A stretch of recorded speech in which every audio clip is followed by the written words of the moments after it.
আমার বন্ধুগণ, রাসূলে পাক যখন ছোট, আগেকার আরবের সিস্টেম ছিল বাচ্চারা জন্ম নিলে তাদেরকে গ্রামে পাঠিয়ে দেওয়া হতো যেন তারা ভাষা শিখতে পারে। কারণ শহরের মধ্যে বিভিন্ন এলাকার লোক বসবাস করে, বিভিন্ন সংস্কৃতি চলে আসে, গ্রামে তো এক ধরনের মানুষ বসবাস করে। এই জন্যে হজরতে আমিনা চিন্তা করলেন সন্তানকে গ্রামে পাঠাইয়া দেই। আগেকার গ্রামের মহিলারা তারা শহরে এসে সন্তানদেরকে নিয়ে যেতেন, দুধ পান করাতেন, বিনিময়ে কিছু টাকা তারা পেতেন। এই জন্যে আপনারা ঘটনা জানেন, আমি সেই ঘটনার দিকে যাব না। হযরতে মা হালিমাতুস সাদিয়া সহ এলাকার কিছু মানুষ মিলে তারা মক্কায় আসতে লাগলেন, বাচ্চাদেরকে নিয়ে যাওয়ার জন্য আসতে লাগলেন। হযরতে হালিমাতুস সাদিয়া নিয়ে যাওয়ার জন্যে তিনি যখন আসলেন, আরো অনেক লোককে নিয়ে আসলেন। মৌলিক কথাটা বুঝাবার জন্য পিছন থেকে আমি নিয়ে আসতেছি। হযরতে হালিমাতুস সাদিয়া একটা উটনি, দুর্বল হালকা উটনি নিয়ে আসলেন, সবার পিছনে পড়ে গেলেন, সবাই মক্কায় ঢুকে গেল। মক্কায় ঢুকে যাওয়ার পরে যার যার মতো করে সন্তান, ভালো ভালো সন্তান, টাকাওয়ালার ফ্যামিলির সন্তান, সবাই সবাইকে নিয়ে গেলেন। রসুলে পাককে কেউ নিলেন না। যখন জানলেন তার বাবা নাই, এতিম ছেলে, কেউ আমার নবীকে নিতে চায় না। হালিমাতুস সাদিয়া চলে যাওয়ার সময় স্বামীকে বললেন, স্বামীরে, খালি হাতে যাওয়ার চাইতে এতিম মুহাম্মদকে নিয়ে যাই, লাভ হতে পারে লস হতে পারে, খালি হাতে যাওয়ার চাইতে নিয়ে যাই। তারা জানে না তিনি শুধু এতিম নবী না, দুনিয়ার জমিনের সাধারণ কেউ না, আল্লাহর পরে সৃষ্টি জগতের মধ্যে আল্লাহ যাকে হাবিবুল্লাহ বানিয়েছেন সেই বিশ্ব নবী এখনো তাদের কোলে যেতে চায়। পড়েন সুবহানাল্লাহ। হালিমাতুস সাদিয়া ঘরে ঢুকে গেলেন, বিশ্ব নবীর চেহারা মুবারকের দিকে তাকালেন, নিজেকে আর সামলিয়ে রাখতে পারলেন না, কোলে উঠাইয়া নিলেন। তারও একটা সন্তান ছিল, নাম ছিল আব্দুল্লাহ। দুর্ভিক্ষ থাকবার কারণে তার স্তনে কোনো দুধ ছিল না, কিন্তু বিশ্ব নবীকে কুলে নেওয়ার সাথে সাথে এক সেকেন্ডও যায় নাই, আল্লাহ তার স্তনের ভিতরে দুধ ভরপুর করে দিয়েছে। আমার নবীর বরকত দেখা শুরু হয়ে গেল। 2 দিন আগে হালিমাতুস সাদিয়ার বন্ধু বান্ধবেরা মক্কা থেকে গ্রামের দিকে তারা বাচ্চাদেরকে নিয়ে চলে গিয়েছে। 2 দিন পরে হালিমাতুস সাদিয়া আমার নবীকে নিয়ে যখন তিনিও মক্কা থেকে গ্রামের দিকে যায়, কথাটা মনে রাখবেন, কিতাবের নাম মনে রাখবেন, তারিখে ইবনে জারির তাবারি। আমার বন্ধুগণ, বিশ্ব নবীকে মধ্যখানে বসাইয়া হালিমাতুস সাদিয়া পিছনে, তার স্বামীকে সামনে বসাইয়া উটনিকে আঘাত করলেন। উটনিকে নিয়ে চলবেন, উটনি তো উঠে না, যাওয়াও যায় না, উঠেও দাঁড়ায় না।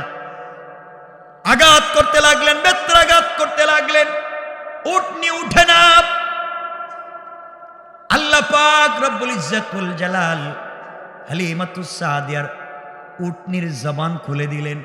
উটনি ডাক দিয়া বলতেছে, হালিমা, তুমি কাকে পিছনে বসায়া আমাকে আঘাত করতেছো নিয়ে যাওয়ার জন্যে?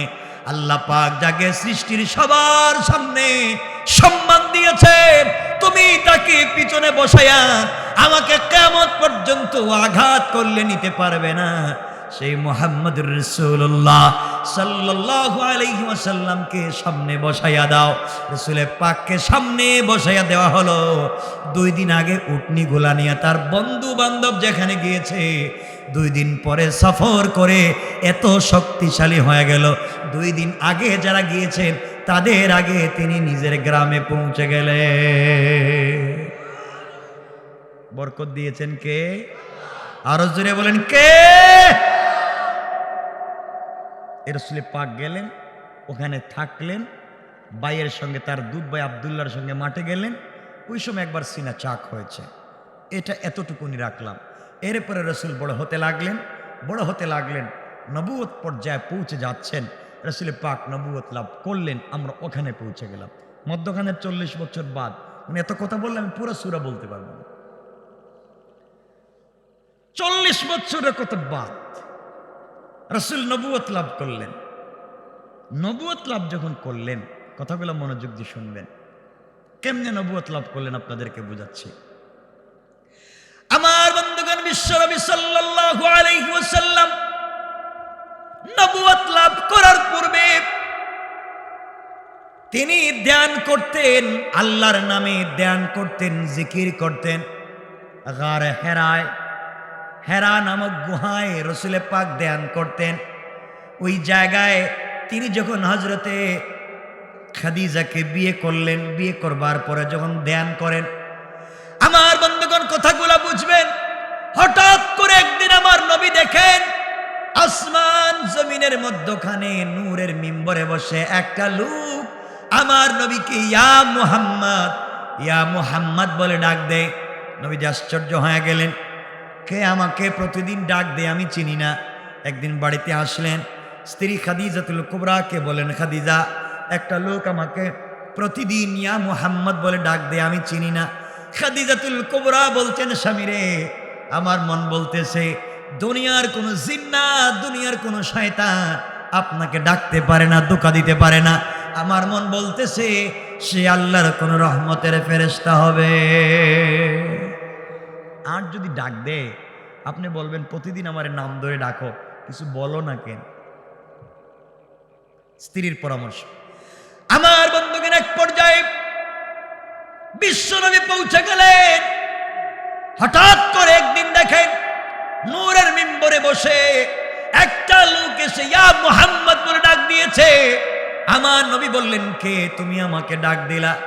রাসূল পাক সাল্লাল্লাহু আলাইহি ওয়াসাল্লামকে জিবরাইল বলছেন, ইয়া রাসূলুল্লাহ, আমি দুনিয়ার সাধারণ কেউ না, আমি জিবরাইল। আল্লাহ আপনার কাছে নবুয়ত দিয়ে আমাকে প্রেরণ করেছেন, আপনি পড়েন ইকরা। আমার নবীকে পড়িয়ে দেওয়া হলো। বন্ধুগণ, আপনারা এখানে জানেন রাসূল বারবার বলছেন আমি জানি না, আমি পড়তে পারবো না। জিবরিল আমিন বুকের সঙ্গে বুক লাগালেন, চাপ দিলেন, রাসূল পাক পড়লেন। এই জায়গা থেকে তিনি বাড়িতে আসলেন, নবুয়ত লাভ করবার পরে বাড়িতে আসলেন। বাড়িতে আসবার পরে জ্বর উঠে গেল। জ্বর উঠে যাওয়ার কারণে কম্বল দিয়ে আমার নবীকে ডেকে দেওয়া হয়েছে। রাত্রবেলা জ্বর উঠে গেল। খাদিজাতুল কুবরা বলছেন, স্বামী আপনার এত জ্বর কেন, ব্যাপার কি, কি হয়েছে? রাসূল পাক বলছেন, খাদিজা আমি সব কথা বলতে পারবো না, যদি সব কথা বলতে যাই হয়তো তুমি আমাকে বিশ্বাস করবে না। আমার নবীজিকে খাদিজাতুল কুবরা বলছেন, স্বামী রে আপনি বলেন না কি হয়েছে? রাসূল পাক বলছেন, খাদিজা আজকে আমার কাছে কোরআন নাজিল হয়েছে, আজ থেকে আমি নবী এবং রাসূল, আল্লাহ আমার কাছে কোরআন নাজিল করেছেন, তোমাকে বলতে চাই না। যদি তুমি বিশ্বাস না করো এই জন্যে বলতে চাই না, যদি মানতে না পারো। খাদিজাতুল কুবরা ডাক দিয়া বললেন, স্বামী রে আপনাকে 21 বছর অথবা 25 বছর বয়সে আমি 45 বছরের মহিলা আপনাকে বিয়ে করেছি, না জেনে না বুঝে না। আপনার আদর্শ এবং চরিত্র সম্পর্কে আমি জানি। আপনি যদি বলেন জিবরিল আমিন এসে আপনার কাছে কোরআন নাজিল করে নবুয়ত দান করেছেন, আমি বিশ্বাস করতে কোনটা বোধ করব না। পৃথিবীর কাউকে কালিমার দাওয়াত দেওয়ার আগে আমি স্ত্রী হিসাবে আপনি স্বামীর হাতে হাত রেখে সর্বপ্রথম মুসলমান আপনি আমাকে বানাইয়া দাও। কেমন স্ত্রী, স্বামীকে কতটুকুন বিশ্বাস করেন। এজন্য একজন মানুষ সম্পর্কে জানতে হলে তার বউরে জিজ্ঞাসা করবেন। বহুত পীর সাহেব আছেন, হাজার হাজার মুরিদ আছে, নিজের বউ নিজের কাছে মুরিদ হয় না। কথা বলেন না, বউ বলতেছে আমি জানি আপনি কত নম্বরের পীর, ঠিক কিনা বলেন? স্ত্রী মুরিদ হতে চায় না, বায়াত হতে চায় না। কথাগুলো বুঝবেন। এখানেই আমাদের মূল আলোচনার বিষয়। খাদিজাতুল কুবরা রাসূল পাক ইসলামের কাছে কালিমা পড়ে মুসলমান হয়ে গেলেন। মুসলমান হলেন। আল্লাহ বলছেন, বন্ধু ওয়াদানা আনকা উযরাক, আপনার বুকের উপরে যে বোঝা আমি সেই বোঝাকে হালকা করেছি। পয়গম্বর আরবি, দ্বীনের দাওয়াত দিতে গেলে টাকা লাগবে, দ্বীনের দাওয়াত দিতে গেলে পয়সা লাগবে, দ্বীনের দাওয়াত দিতে গেলে পাওয়ার লাগবে, ক্ষমতা লাগবে। আমি এমন একটা মেয়েকে আপনার প্রেমে ফেলে দিয়েছি, এই মেয়েটাকে আপনার কাছে বিয়ে দিয়েছি, যার মাধ্যমে আপনি দুটো জিনিস পাইলেন। এক নম্বর পর আপনার টাকা লাগবে। খাদিজাতুল কুবরা হচ্ছে মক্কার সবথেকে বড় বিজনেস ম্যাগনেট। সুবহানাল্লাহ বললেন না? এই ব্যবসায়ী মহিলাকে আপনার প্রেমে ফেলে আপনার কাছে বিয়ে দিয়ে আমি আল্লাহ ইসলামের জন্য তার সমুদয় সম্পত্তিকে ওয়াকফ করে দিয়েছি, আপনি তার সম্পত্তি ব্যয় করে ইসলামকে প্রতিষ্ঠিত করতে পারবেন। পড়েন সুবহানাল্লাহ। 2 নম্বর ক্ষমতা লাগবে। খাদিজার টাকা দিয়ে মক্কার সব মানুষ ব্যবসা করে। আপনি যখন দ্বীনের দাওয়াত দিতে যাবেন তখন মানুষ আপনাকে কিছু বললেই বলার সাহস পাবে না, কারণ আপনার বউর টাকায় তারা বিজনেস করে। ঠিক কিনা বলেন? সুতরাং আপনার ক্ষমতাও আছে, আপনার টাকাও আছে, আপনি দ্বীনের দাওয়াত দেন। আল্লাযী আনকাদা যহরাক, আপনি কষ্ট পাচ্ছেন, কেমনে পাবলিকের কাছে দ্বীনের দাওয়াত দিবেন? এ রাসূলুল্লাহ আপনি দাওয়াত দেন, কেউ আপনাকে কষ্ট দিতে পারবে না, কেউ আপনাকে আঘাত করতে পারবে না। তাহলে রাসূল পাক ইসলামকে আরো বলছেন, পয়গম্বরে আরবি আপনার চাচা যদিও কালিমা পড়ে মুসলমান নাও হয়, কিন্তু লোকটা আপনার প্রতি দুর্বল। দ্বীনের দাওয়াত দিতে গেলে কেউ আপনার চাচার চেহারা দেখলে আর ডিস্টার্ব করবে না। কথাগুলো ভালো করে শুনবেন। রাসূল দ্বীনের দাওয়াত দিতে লাগলেন। এরপরের আয়াতে আল্লাহ বলছেন, ওয়ারাফা'না আলাইকা যিকরাক, আমি আপনাকে সম্মান দিয়েছি। এখান থেকেই রাসূল পাককে আল্লাহ বুঝাচ্ছেন সম্মান কেমনে দিলেন। আমার মুসলমান বন্ধুগণ, কথাগুলো ভালো করে শুনবেন। আল্লাহর পয়গম্বর বিশ্ব নবী সাল্লাল্লাহু আলাইহি ওয়াসাল্লাম আল্লাহর কাছে বলতে লাগলেন, আল্লাহ তাআলা আমি দ্বীনের দাওয়াত দিয়ে যাই, কালিমার দাওয়াত দিয়ে যাই, কেউ আমার কথা শুনে, কেউ আমার কথা শুনে না। এমন একটা দিন আসলো যেই বছরে রাসূলের চাচা ইন্তেকাল করলেন, দাদা আগে ইন্তেকাল করলেন, চাচা ইন্তেকাল করলেন, এরপর ওই বছর স্ত্রী ইন্তেকাল করলেন। কথাগুলো ভালো করে শুনেন। আমার নবীর চাচা ইন্তেকাল করলেন, আমার নবীর স্ত্রী ইন্তেকাল করলেন। এবার আল্লাহর কাছে পয়গম্বরে আরবি বলছেন, আল্লাহ তাআলা আপনি আমাকে বলেছেন, স্ত্রীর মাধ্যমে আমার সম্মান বাড়িয়ে দিয়েছেন, স্ত্রীর মাধ্যমে ক্ষমতা বাড়িয়ে দিয়েছেন, চাচার মাধ্যমে আপনি আমার ক্ষমতা বাড়িয়েছেন। এখন আমার চাচাও নাই, আমার স্ত্রীও নাই। বাহিরে গেলে মানুষ আমাকে আঘাত করলে কেউ প্রতিবাদ করবে না, ঘরের ভিতরে এসে কষ্ট পেলে আমি আমার স্ত্রীকে পাবো না। আমার নবী কাঁদতে লাগলেন, ঘরের ভিতরে স্ত্রী নাই, বাহিরে চাচা নাই, কাঁদতে লাগলেন। এক পর্যায়ে রাসূল পাক সাল্লাল্লাহু আলাইহি ওয়াসাল্লাম সিদ্ধান্ত নিলেন তিনি আর মক্কায় থাকবেন না, মক্কা ছেড়ে তিনি তায়েফে চলে যাবেন, নানার বাড়িতে যাবেন। আমার নবী আখেরি জামানার পয়গম্বর এক পর্যায়ে নানার বাড়িতে পৌঁছে গেলেন। তায়েফের মানুষের কাছে দ্বীনের দাওয়াত দিতে লাগলেন। তিনি বললেন, আসলিম তাসলাম, ইসলাম কবুল করো, শান্তিতে থাকবা।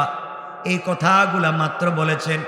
এই কথাগুলোর অপরাধে যে রাসূল পাকের শরীরে মশা মাছি বসাকে আল্লাহ হারাম করে দিয়েছেন, এই নবীজিকে তায়েফের মানুষ আঘাত করতে লাগলো, পিটাতে লাগলো, রশ্মি দিয়া বেঁধে, শিকল দিয়া বেঁধে আঘাত করতে লাগলো, অজ্ঞান করে জমিনের মধ্যে বারবার ফেলে দে।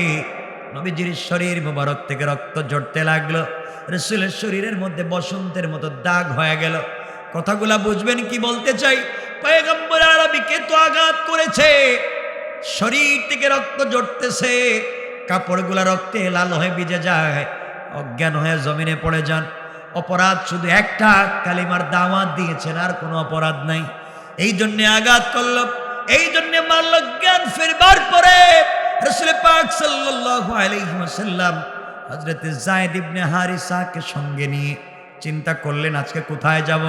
তায়েফের মানুষ আমাকে মারলো, তায়েফে থাকা যাবে না, মক্কায় যাওয়া যাবে না, ওখানে গেলেও তো মানুষ মারবে, চাচাও নাই, স্ত্রীও নাই, কোথায় যাব?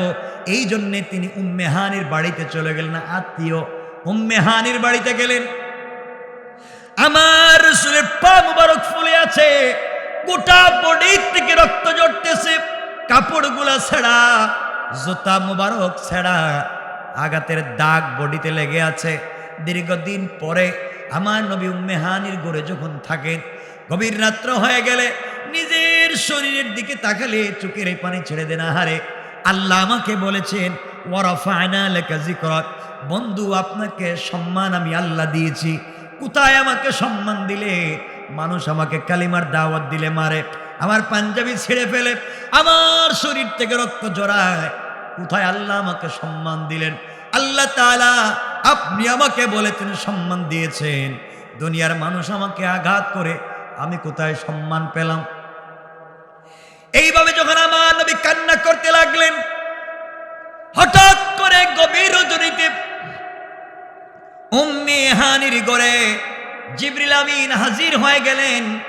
জিবরাইল এসে আমার নবীকে ঘুম থেকে উঠালেন আর ডেকে বলেন, ইয়া রাসূলুল্লাহি, ইয়া হাবিবাল্লাহ, পয়গম্বরে আরবি, আপনাকে আল্লাহ সম্মান দিয়েছেন, আপনি বলেছেন সম্মান আপনি বুঝে পান নাই, কি হয়েছে আপনি জানেন না, আপনি আমার সঙ্গে উঠেন।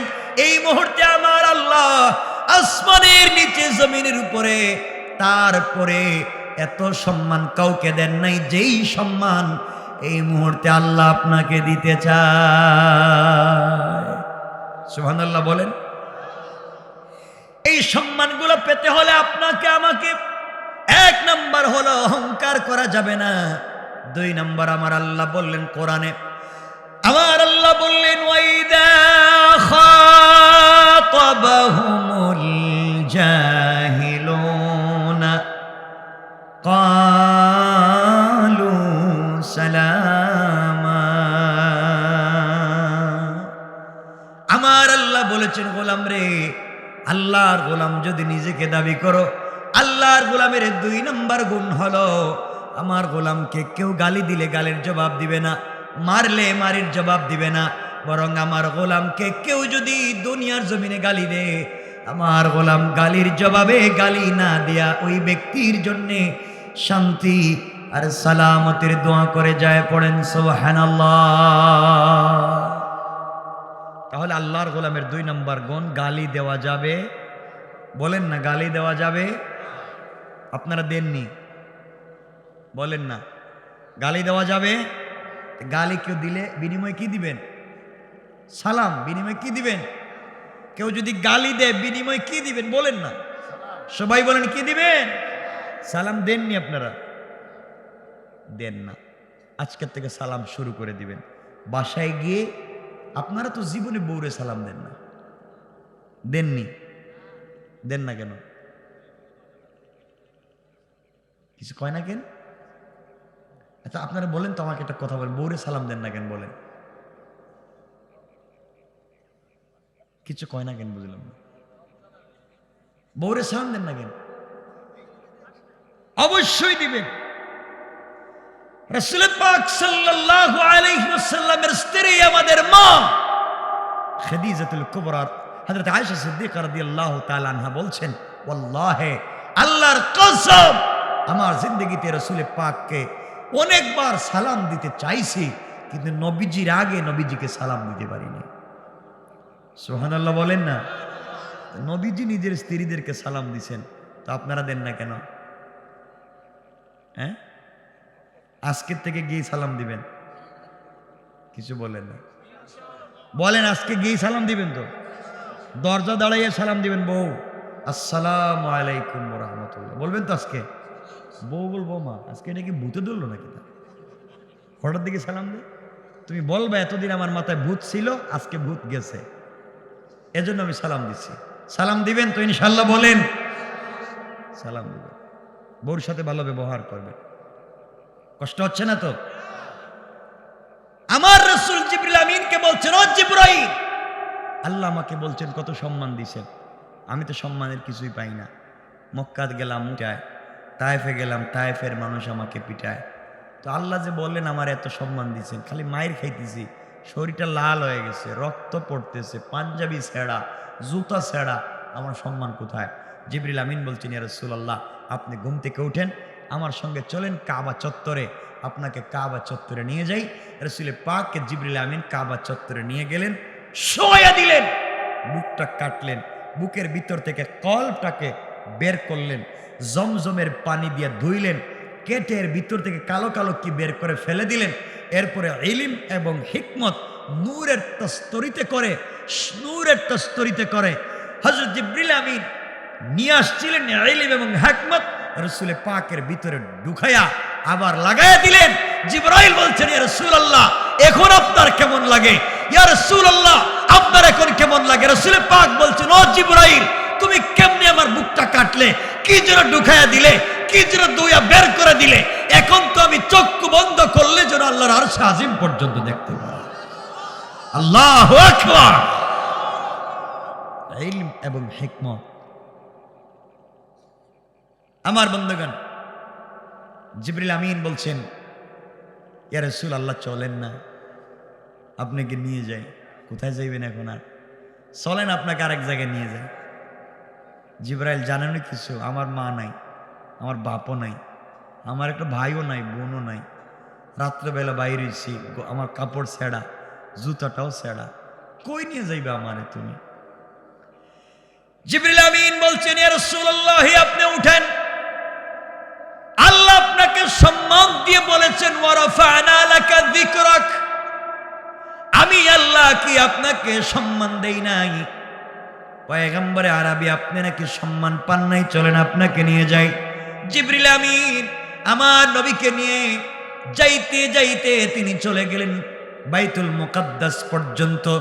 বাইতুল মুকাদ্দাস পৌঁছে গেলেন, প্যালেস্টাইনে পৌঁছে গেলেন, জেরুজালেম পৌঁছে গেলেন। আল্লাহ পাক আদম থেকে নিয়ে ঈসা নবী পর্যন্ত সকল পয়গম্বরদেরকে আগে থেকে বাইতুল মুকাদ্দাস মসজিদে জমা করে রেখে দিয়েছেন। আমার নবীকে নিয়ে জিবরিল আমিন হাজির হয়ে গেলেন। যাওয়ার পরে কেউ ডাক দিয়ে বললেন, আদম সফিউল্লাহ আপনি 2 রাকাত সালাত পড়ান। কেউ বলছেন ইব্রাহিম খলিলুল্লাহ আপনি 2 রাকাত নামাজ পড়ান। কেউ বলছেন ঈসা রূহুল্লাহ আপনি 2 রাকাত নামাজ পড়ান। কেউ বলছেন মুসা কালিমুল্লাহ আপনি 2 রাকাত নামাজ পড়ান। কেউ যখন নামাজ পড়াতে সামনে যায় না, আল্লাহ ডাক দিয়া বলছেন, জিবরাইল রে, আদম থেকে নিয়ে ঈসা নবী পর্যন্ত সকল পয়গম্বরদেরকে আমি আল্লাহ এক জায়গায় জমা করে রেখে দিয়েছি। আজ সকল নবীরা হবেন মুসল্লি আর মুক্তাদি। আজকের ইমাম হবে আমার নবী বিশ্ব নবী। বিশ্ব নবী সবার সামনে দাঁড়িয়ে গেলেন, ইমামতি করলেন। আল্লাহ বললেন, বন্ধুরে ওয়া রাফা'না লাকা যিকরাক, আমি কি তোমার সম্মান বাড়াইনি? তুমি যে বলছিলা তোমার সম্মান কই, দেখো না তাকায়া আদম থেকে ঈসা নবী পর্যন্ত সকল পয়গম্বর আজকের মসজিদের মুসল্লি আর মুক্তাদি আমি আল্লাহ সবার সামনে তোমাকে ইমাম বানাইয়া দিলাম। আল্লাহু আকবার। আল্লাহ পারেন কি পারেন না? কথা বলেন, পারেন কি পারেন না? আমার নবীর অনেক সম্মান। কষ্ট হইতেছে মনে হয় আপনাদের? কিছুক্ষণ কথা বলবো,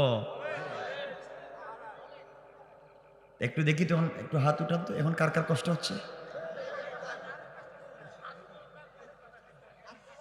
এখনো কষ্ট হচ্ছে? আমি জানি রাত্র বেশি হয়ে যাচ্ছে। বসে আছেন, ভাল লাগতেছে কি? উঠবেন না? উঠলে আমি রাইকা দিব। আপনারা যদি বলেন তাইলে একটা জায়গা পর্যন্ত পৌঁছবো আজকে ইনশাআল্লাহ। আমার বন্ধুগণ শুনেন, রাসূল পাককে যে আল্লাহ সম্মান দিয়েছেন, সম্মান পাইছেননি? কথা বলেন, পাইছেন? এবার জিবরাইল বলছেন, ইয়া রাসূলুল্লাহ আপনি খুশি? খুব মহা খুশি। আল্লাহ আমাকে সব নবীদের ইমাম বানাইছেন। জিবরাইল বলছেন, ইয়া রাসূলুল্লাহ শেষ না, আপনারে যে বন্ধু বানাইছে, হাবিবুল্লাহ বানাইছেন, এই আল্লাহ আপনার জন্য অপেক্ষা করতেছেন। কোথায়? আরশে আজিমে। আমি না এখন প্যালেস্টাইনে। আল্লাহ অপেক্ষা করতেছেন, আপনার সঙ্গে দেখা করবেন। বন্ধুর পরিচয় তো বিপদে। আপনার বউ নাই, আপনার চাচা নাই, আপনার দাদা নাই, আপনার ভাই নাই, আপনার বোন নাই। আপনার বন্ধু আল্লাহ। আল্লাহ চায় না আপনাকে কষ্ট দিতে। বন্ধুর পরিচয় তো বিপদে কষ্ট দূর করতে। আল্লাহ আপনাকে তার বাড়িতে নিতে চায়। আসতে বললেন সুবহানাল্লাহ। অনেকগুলা ব্যাখ্যা, আমরা শুধু একটা ব্যাখ্যার দিকে যাব। অনেকে বলবেন ও বিভিন্ন কথা, আমি শুধু একটা আয়াতের কথা বলি। আল্লাহ বলছেন ফাকাবা কাউসাইনি আও আদনা। আল্লাহ বলছেন ধনুক বাঁকা করলে যত, ধনুক তো চিনেন, ধনুক বাঁকা করলে যত কাছে আসে, আল্লাহ এবং তার রাসূল তত কাছাকাছি বসে কথা বলেছে। একটু জোরে পড়েন না সুবহান। এই জায়গায় আমরা যেতে চাই। জিব্রাইলকে বলছেন, ও জিব্রাইল, আমারে নিয়ে কই যাইবা এখন? আপনারে নিয়ে এখন আরশে মুআল্লা যাব। কোন দিকে যাইবা তুমি? আমার না কাপড় ছেঁড়া, জুতাও ছেঁড়া, ওইটা নিয়ে আরশে আজিম পর্যন্ত যাব? চলেন না, আল্লাহ আপনার জন্য অপেক্ষা করতেছেন। সুবহানাল্লাহ। আল্লাহ শুধু বলবেন আর আমরা আজকে বুঝবো ওয়ারাফা'না লাকা যিকরাক কেমনে সম্মান দিলেন। আমার মুসলমান বন্ধুগণ, এবার বিশ্বনবী জিবরিল আমিনের সঙ্গে চললেন উপরের দিকে, ঊর্ধ্ব গগনে। প্রথম আসমানের দরজায় পৌঁছে গেলেন। এবার জিবরিল আমিন ডাক দিয়ে বলছেন, আসমানের প্রহরীরা দরজা খুলে দাও। ভিতর থেকে আওয়াজ এসেছে, কে? আমি জিবরাইল। জিবরাইল, বেয়াদবি মাফ করবেন, আপনার জন্য খুলে দেওয়া যাবে না। কেন তোমরা আসমানের প্রথম গেট খুলবা না?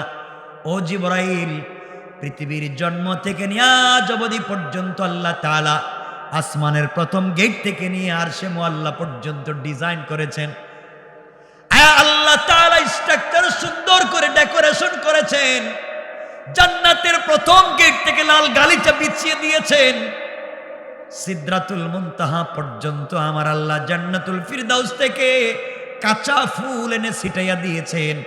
আমার আল্লাহ জান্নাতুন নাঈম থেকে মেশকে আম্বর এনে ছেড়ে দিয়েছেন। ও জিবরাইল, এই রাস্তা দিয়ে কেউ যাবে না, একমাত্র তার বন্ধু হাবিবুল্লাহ বিশ্বনবী সরকারে কায়নাতের জন্য আল্লাহ সংবর্ধনা দিতে গিয়া লাল গালিচা বিছাইয়া সংবর্ধনা দেওয়ার জন্য লক্ষ লক্ষ রহমতের ফেরেশতা হাজার বছর থেকে দাঁড় করায় রেখে দিয়েছেন। এই জন্য গেট বন্ধ, গেট খুলে দেওয়া যাবে না। জিবরাইল হুঙ্কার দিয়ে বলছেন, প্রহরীরা খুলে দাও। এতক্ষণ পর্যন্ত তোমরা যা বললে, আল্লাহ পাক যার জন্য সাজাইলেন, যার জন্য এত ডিজাইন করেছেন, যার জন্য লাল গালিচা বিছিয়ে দিয়েছেন, সেই বন্ধু বিশ্ব নবী আমার সঙ্গে আছেন। আল্লাহর সঙ্গে দেখা করবেন। খুলে দাও, খুলে দাও। রাসূল আমার সঙ্গে আল্লাহর সঙ্গে দেখা করতে চায়। আমার নবীর নাম শুনবার পরে ফেরেশতারা যখন আসমানের প্রথম দরজা খুলে দিলেন, আমার নবী পা দিয়া প্রথমেই যেই জিনিস দেখলেন, তাকায়া তাকায়া মুস্কি হাসা শুরু করে দিয়েছে। চোখের পানি মুছে দিলেন। জিবরাইলকে বলছেন, জিবরাইল রে, আল্লাহ আমাকে এত ভালোবাসেন জানি না। আসমানের প্রথম দরজা এসে দেখি আসমানটাকে আল্লাহ যেমন ডিজাইন করেছেন, লাল ফুল দিয়া গালিচা বিছিয়ে যে স্ট্রাকচার সুন্দর করেছেন, আল্লাহ রাব্বুল ইজ্জত ওয়াল জালাল যে ডেকোরেশন করেছেন, পুরা আসমানের প্রথম গেটের পুরাটা ডেকোরেশন আমার আল্লাহ আমার নামটা দিয়ে সাজাইয়া দিয়েছে। এটা তো আমার নাম। জিবরিল আমিন বলছেন, ইয়া রাসূলুল্লাহ ওয়া রাফা'না লাকা যিকরাক, আল্লাহ আপনাকে সম্মান দিয়ে কতটুকুন ভালোবাসে আপনি জানেন না। আপনি আরেকটু দেখেন না। রাসূল পাক একটু সামনে গেলেন। সামনে যাওয়ার পরে আসমানের গেট দেখলেন। তিনি যেখানেই দেখলেন যেই জায়গায় আল্লাহর নাম আছে, ওর আশেপাশে কোনো জায়গায় তাকায়া দেখেন যেখানে আল্লাহর নাম পাওয়া যায়, ওখানেই আমার রাসূলের নামও পাওয়া যায়। আল্লাহ জানায়া দিয়েছেন, বন্ধুরে, শুধুমাত্র কাগজে কলমে আমার নামের পাশে তোমার নাম লিখে দেই নাই, আমি আল্লাহ জানাইয়া দিলাম আজকের থেকে দুনিয়ার জমিনে যত জায়গায় আজান হবে, যেই জায়গায় আমার নাম আজানে থাকবে, ওই জায়গায় তোমার নামও থাকবে। সেজদায় গিয়া যেই জায়গায় আমার নাম থাকবে, ওই জায়গায় তোমার নাম থাকবে। নামাজে যেই জায়গায় আমি আল্লাহর নাম থাকবে, ওই জায়গায় আপনার নাম থাকবে। কাফের বেঈমানেরা বলেছে, ইন্না শানিয়াকা হুয়াল আবতার, আপনি আবতার, আপনি আটকুরা, আপনার নাম দুনিয়ার জমিনে কেউ নিবে না। আমি আপনার সম্মান বাড়িয়ে দিয়েছি, গোটা পৃথিবীর মানুষ আপনার নাম জপবে। কাফেররা বলছে আপনার নাম নেওয়ার মতো মানুষ থাকবে না। আর আমি আল্লাহ এই মুহূর্তে ঘোষণা করে দিলাম, বন্ধুরে, পৃথিবীর একটা সেকেন্ড এমন যাবে না যেই সেকেন্ডে তোমার নাম বাতাসে উড়বে না। আল্লাহু আকবার। বন্ধু, তোমার নাম বাতাসে উড়াইয়া দিলাম। যতক্ষণ পর্যন্ত পৃথিবী থাকবে, পৃথিবীর কোথাও না কোথাও আজান হবে, কোথাও না কোথাও নামাজ হবে। বাংলাদেশে নামাজ শেষ, আফগানিস্তানে শুরু, ইরাকে শুরু, ওখানে নামাজ শেষ, সৌদি আরবে শুরু, ওখানে নামাজ শেষ, ইউরোপে শুরু, ওখানে নামাজ শেষ, আমেরিকায় শুরু। বন্ধু, পৃথিবীর একটা সেকেন্ডও যাবে না, প্রত্যেকটা সেকেন্ডে আমার নাম বাতাসে উঠবে, তোমার নামও সাথে সাথে উঠবে। সম্মান কমছে না বাড়ছে? ওয়ারাফা'না লাকা যিকরাক। বন্ধু, আমি কি তোমার সম্মান বাড়াইনি? জিবরাইল বলছেন, ইয়া রাসূলুল্লাহ, আপনি হাসেন কেন? আপনারা না ঘুম থেকে উঠে আনছি, কাঁদতেছিলেন, চোখ দিয়ে পানি পড়তেছিল, আপনারা না মানুষ মারে, আপনার না কেউ নাই, এখন হাসতেছেন। রাসূল পাক বলতেন, জিবরাইল, আমি জানি না আল্লাহ যে আমাকে এত ভালোবাসে, আমার মতো একটা লোকের জন্য এত কিছু করছেন। চলো না আরেকটু সামনে যাই। আমার বন্ধুগণ, গভীর মনোযোগ। এইভাবে যদি এক একটা আসমানের বর্ণনা দিই, কোন নবীর সঙ্গে দেখা হলো, কি দেখলেন, তাহলে তো এক রাত এক এক আসমানে যাবে। এই জন্য এগুলার আলোচনা আজকে করব না, মূলে চলে যাব। প্রত্যেক আসমানে এক একজন পয়গম্বরের সঙ্গে দেখা হয়েছে, এক একটা কথা বলেছেন।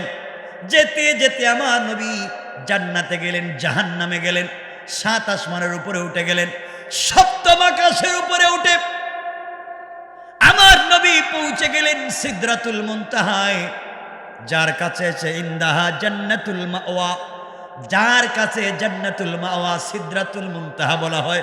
সিদরাতুন মানে কুল গাছ, বড়ই গাছ, মুনতাহা মানে ইন্তেহা, সৃষ্টির শেষ প্রান্তর। অর্থাৎ আল্লাহ সৃষ্টির শেষ প্রান্তরে একটা বড়ই গাছ লাগাইয়া রাখছেন। এক একটা বড়ই 10 মণ থেকে 70 মণ ওজন। না, এগুলো আগামী বছর। কেমন সুবহানাল্লাহ বললেন না? কি রে ভাই, মনে হচ্ছে আমি ওয়াজ করতেছি মনে হয় রোহিঙ্গাদের এলাকায়। হ্যাঁ, ভাষা বুঝতেছে না আমি। এক একটা বড়ই 10 মণ থেকে 70 মণ ওজন, আর এক একটা পাতা হাতির কানের মতো বড় বড়। জিবরাইলকে বলছেন, জিবরাইল, আমি গাছের কাছে যাই। নবীজিকে জিবরাইল বলছেন, যান। রসুল গাছের কাছে গেছেন, পাতায় হাত দিয়ে হাসতেছেন এতটুকুন যে রসুলের সামনে 2টা দাঁত বের হয়ে গেছে। সুবহানাল্লাহ বললেন না? জিবরাইল বলছেন, হাসেন কেন? নবীজি বলছেন, জিবরাইল, আমার কাছে আসো, একটা জিনিস দেখাই, বাচ্চাদের মতো। জিবরাইল কাছে গেছেন, রসুল পাতায় হাত দিয়ে বলছেন, জিবরাইল, দেখ না, গাছে পাতা ধরছে, তাও সিদরাতুল মুনতাহায়, আর পাতার এক সাইডে আল্লাহর নাম, অপর সাইডে আমি রসুলের নাম। আল্লাহু আকবার। ওয়ারাফা'না লাকা যিকরাক। বন্ধু, তোমার সম্মান শুধু জমিনে না, সিদরাতুল মুনতাহায়। জিবরাইল আমিন বলছেন, ইয়া রাসূলুল্লাহ, আপনি এখানে থাকবেন নাকি জান্নাতে দেখতে যাইবেন? চলো না একটু জান্নাতটা ঘুরে আসি। আমার বন্ধুগণ, আমার নবী পৌঁছে গেলেন জান্নাতুল ফিরদাউসে। জান্নাতুল ফিরদাউসের গেটে পৌঁছে গেলেন। গেটের সামনে দাঁড়াইয়া দেখে এক একটা ইট হীরা জবরদস্ত ইয়াকুত মণি মুক্তা পাথর দিয়ে তৈরি করা, সুন্দর করে সাজানো গোছানো। সালাম দিলেন, ভিতরে ঢুকলেন। জান্নাতের গেটে গিয়ে দেখে জান্নাতুল ফিরদাউসের প্রথম গেটটার ডিজাইন মুহাম্মাদুর রাসূলুল্লাহ, আমার নবীর নাম দিয়া প্রথম গেটটা ডিজাইন করে রাখা। আমার নবীজি গেলেন, জিবরিল আমিন বলছেন, ইয়া রাসূলুল্লাহ, এটা আপনার আবু বকরের বাড়ি, ওটা ওমরের বাড়ি, ওটা আলীর বাড়ি, ওটা ওসমানের বাড়ি। নবীজি দেখতেছেন আর ঘুরতেছেন। হঠাৎ করে আমার নবী শুনে জান্নাতের ভিতরে কে যেন হেঁটে যায়।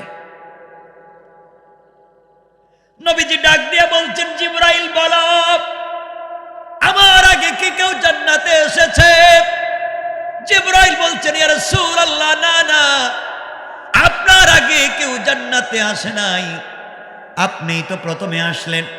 জিবরাইল রে, তাহলে জান্নাতের ভিতরে হাঁটে কে? আমার মন বলতেছে আমার আগে কে হেঁটে যায় না। 4 হাদিস। জিবরাইল ডাক দিয়া বলছেন, ইয়া রাসূলুল্লাহ, কান লাগাইয়া শুনেন কে হেঁটে যায়। নবীজি কান লাগাইয়া শুনেন, এটা দামি জুতা না, কাঠের জুতা, খড়মের আওয়াজ শোনা যায়। আমার নবীজি চোখের পানি ছেড়ে ডাক দিয়া বলছেন, জিবরাইল, দুনিয়ার জমিনে কাঠের জুতা, খড়মের জুতা আমার কালো বেলাল ছাড়া কেউ পরে না।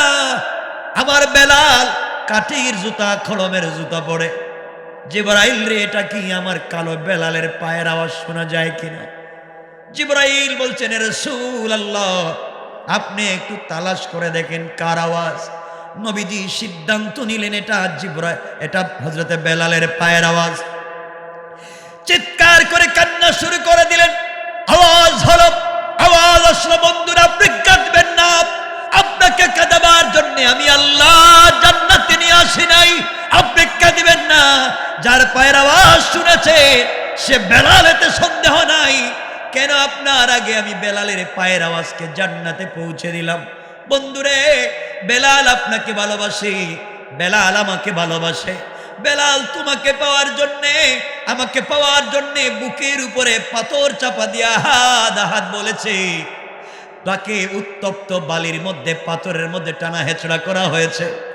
এই বেলাল আমাকে বলেছে, আল্লাহ তাআলা যে রাসূলকে ভালোবেসে আমি এত কষ্ট করেছি, একটা মিনিটের জন্য আমি সেই রাসূল ছাড়া একা থাকতে চাই না। রাসূল যেখানে থাকবেন আমি ওখানে থাকতে চাই। রাসূল যেই জান্নাতে যাবেন ওই জান্নাতে আমি যেতে চাই। বন্ধুরে, আপনি সবাইকে ফাঁকি দিয়ে আমার কাছে আসতে পারে, আমি আমার বেলালকে বাদ দিতে পারি না। আমি ওই দিন আমার বেলালের কথাকে গ্রহণ করে নিয়েছি। এই জন্য আমি আল্লাহ আপনি আসার আগে আগে আমার বেলালের পায়ের আওয়াজকে রেকর্ড করে জান্নাতে ছেড়ে দিয়েছি। কেমন মানুষ, পায়ের আওয়াজও জান্নাতে পৌঁছে যায়। সংক্ষেপ করে বলি, আমার নবী মেরাজ থেকে আসলেন। বাইরে তোর মাইক এমনি পয়লা থেকে ডিস্টার্ব দিতেছে, আওয়াজ গেছে গা, আওয়াজ কি দিব?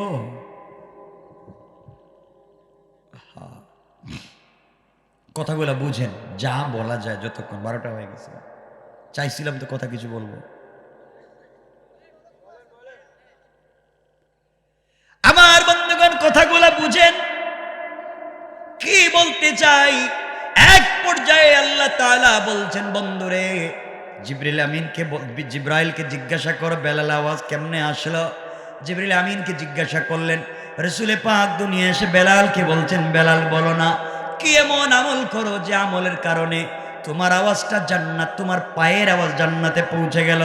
বেলাল ডাক দিয়া বলছেন, ইয়া রাসূলুল্লাহ, আমি আলাদা কোনো আমল করি না, আমি শুধুমাত্র একটা আমল আছে পার্সোনাল। যখনই ওযু করি 2 রাকাত তাহিয়াতুল ওযু সালাত পড়ি, যখনই ওযু করি 2 রাকাত নামাজ পড়ি। আল্লাহর রাসূল পিঠে হাত দিয়া বলছেন, বেলাল রে, তোমার এই 2 রাকাত নামাজের বরকতে আমার আল্লাহ তোমার পায়ের আওয়াজকে জান্নাতে পৌঁছে দিয়েছে। ভাই কি করব রে ভাই, ঠিক আছে? এতক্ষণ কি এই আওয়াজ দিছে? সারা জীবন মাইকে কথা বলি, আমাদের মাইক বুঝায়, তা কি করবো তো এখন বলেন। আমি আপনারা কি মনে করেন আগের আওয়াজ দিচ্ছে? কিছু নাই, যাক বাদ দেন, আর কয়েক মিনিট বইলে দিয়ে এভাবে আর হবে না, এভাবে কথা বলতে পারবো না। আমার মুসলমান বন্ধুগণ, কথাগুলো শুনেন কি বলতে চাই। এক পর্যায়ে রাসূল পাক, কথা শুনেন, যা হইছে বাদ। রাসূল পাক সাল্লাল্লাহু আলাইহি ওয়াসাল্লাম সিদরাতুল মুনতাহায় পৌঁছে গেলেন। জিবরিল আমিন রাসূল পাককে নিয়ে ঘুরলেন। এবার জিবরাইল বলছেন, ইয়া রাসূলুল্লাহ, আপনাকে এখানে আমি রেখে দিলাম, আপনি আরশে আজিম পর্যন্ত যাবেন, আমি যেতে পারবো না। জিবরাইল, কেন যেতে পারবা না? আমার ভিসা আছে, পাসপোর্ট আছে, রোড পারমিট আছে, ভিসার মেয়াদও আছে, কিন্তু আমাকে যাওয়ার পারমিশন নাই। এতটুকুন।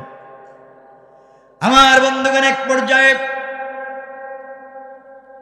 রাসূল পাক দাঁড়িয়ে আছেন। জিবরিল আমিন বলছেন, ইয়া রাসূলুল্লাহ, এখান থেকে আল্লাহ আপনাকে ইস্তেকবাল করে সংবর্ধনা দিয়ে স্পেশাল ভাবে আপনাকে নিয়ে যাবেন, আমি যাব না। রাসূল একা বসে দাঁড়িয়ে আছেন। হঠাৎ নজর গেছে পায়ের দিকে, পায়ের জুতাটা ছেঁড়া।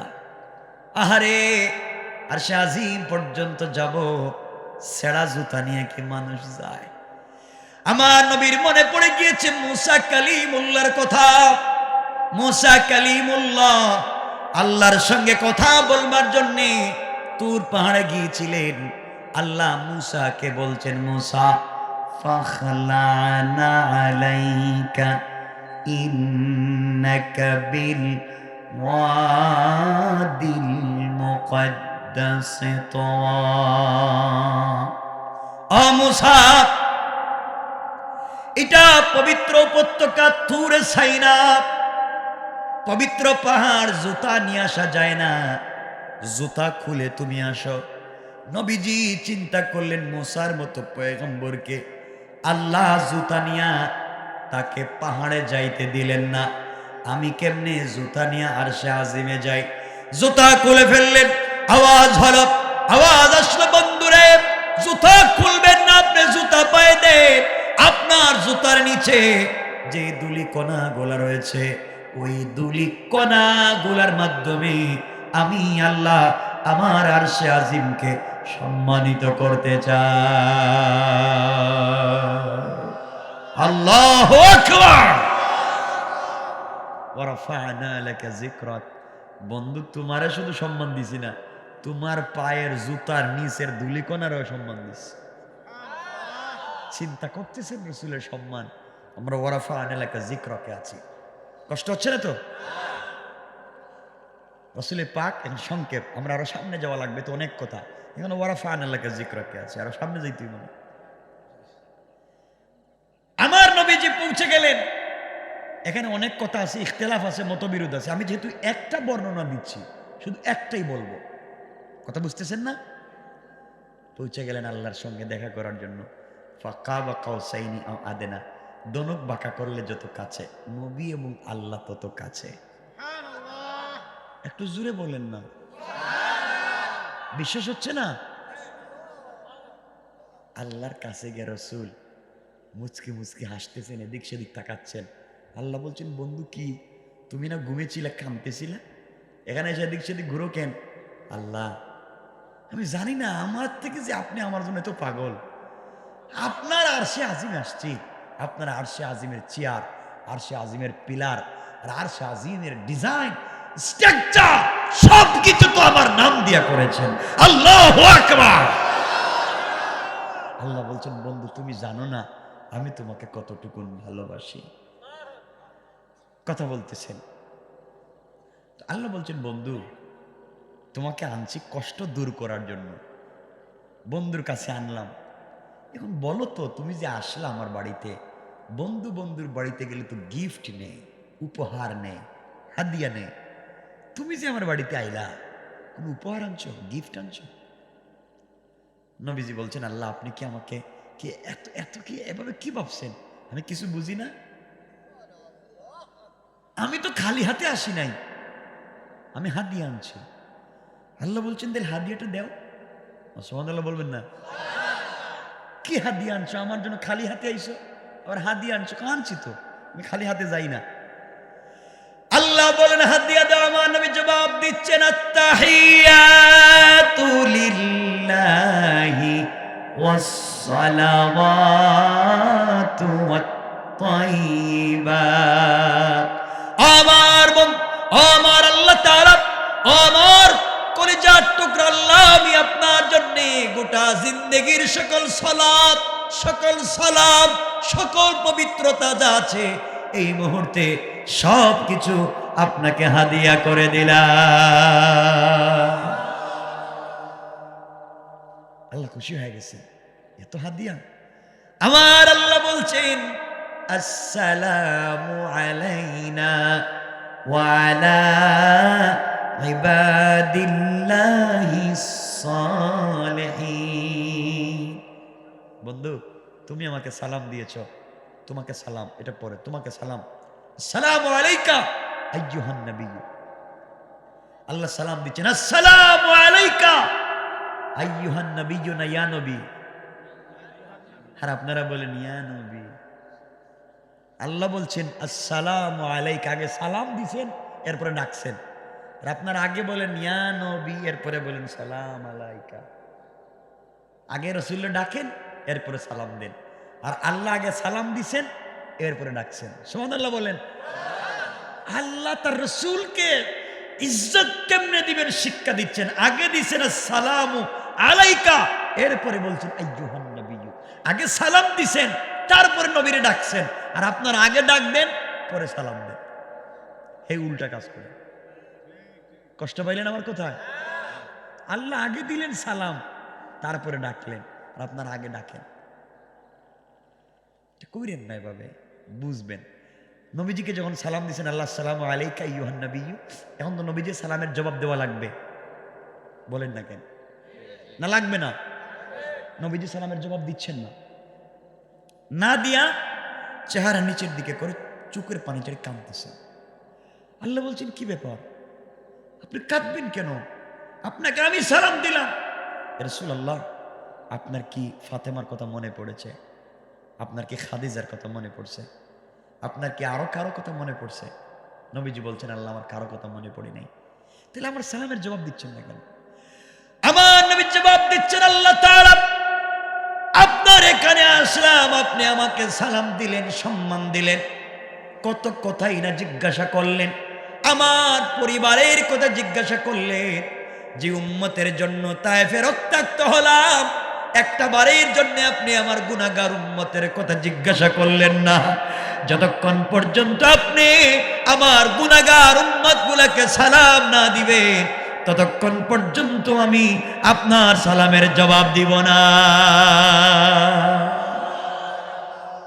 তোমার নবী তোমাকে আরশে আজিমে গিয়ে বইলা যায় নাই, আল্লাহ আমি সালামের জবাব দিতাম না, আগে আমার উম্মতরে দেন। আহা, কেমন রাসূল, কেমন নবী। এবার আল্লাহ বলছেন বন্ধু আমি কেমনে সালাম দিব? আমি কেমন গ্রামে গ্রামে দেশে দেশে গিয়ে দিব? এখন তারা ফাংশায় ওয়াজ শুনতেছে, এখানে গিয়ে সালাম দিব? নবীজি বলছেন আল্লাহ আমি জানি না কেমনে দিবেন, আমি জানি না, কিন্তু সালাম দেওয়াই লাগবে। আমার উম্মতকে সালাম না দিলে আমি উত্তর দেব না। সুবহানাল্লাহ বললেন না?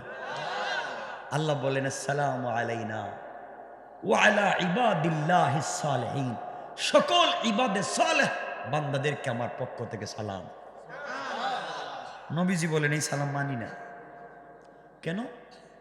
আমাকে আপনি সরাসরি সালাম দিয়েছেন, আর আমার উম্মত রাজবাড়ি পাংশা এই পূর্ব ডেকি পাড়ায় বসে রয়েছে, আর আপনি এখান থেকে বলেন সালাম, এটা মানি না। কেমনে? সামনাসামনি দিতে হবে। আমার যেভাবে সামনাসামনি দিছেন আমার উম্মতকে সামনাসামনি দিতে হইব। আর আপনি যদি আমার কথা মানেন না তাহলে এটা কেমন বন্ধু? বন্ধু বন্ধুর কথা শুনে না? আল্লাহু আকবার! কেমন বন্ধু? আমার কথা শুনবেন না তো বন্ধুত্ব কেমন? আল্লাহ তো মহা পেয়েছে, বন্ধুর কথা তো রাখতেই হবে, বন্ধুরে তো কষ্ট দেওয়া যাবেই না। বন্ধু আমি এখন কেমনে কেমনে সালাম দিব? কেমনে কেমনে দিবেন আপনি বুঝেন। আল্লাহ বলেন বন্ধু তাহলে কাজ করি, আমরা গ্রামে গ্রামে দেশে দেশে গিয়ে সালাম দিতে পারবো না, তোমারে আবার রাগাইতে পারবো না, কষ্ট দিতে পারবো না। কথা দিলাম তোমার উম্মতের সঙ্গে জান্নাতে যখন আমার দেখা হবে, আমি কথা দিলাম সরাসরি তাদেরকে সালাম দিব। নবীজি খুশি হয়ে গেছেন, খুশি হয়ে বলছেন আল্লাহ মানি, আপনি আমার উম্মতকে সরাসরি জান্নাতে সালাম দিবেন, কিন্তু আর আমি আল্লাহ দাঁড়াইয়া দাঁড়াইয়া সামনা সামনি তোমার উম্মতকে সালাম দেওয়ার ওয়াদা দিলাম। নবীজি বলেন আল্লাহ এবার শান্তি পেয়েছি, আমার উম্মতরে সালাম দিবেন তো দাঁড়াইয়া দিবেন। আল্লাহু আকবার! আল্লাহ যে সালাম দিবেন জান্নাতে, কোন জান্নাতে তা তো কইছেন নি। জান্নাতের স্তর তো অনেকগুলো, 8টা স্তর, কোন জান্নাতে দিবেন তা তো বলেন নাই। রাত্রে বেশিও যাইতেছে, নাহলে আমরা বইলা দিতাম আজকে এই জান্নাতে যাইতাম, অনেক রাত্রে যাইতেছে।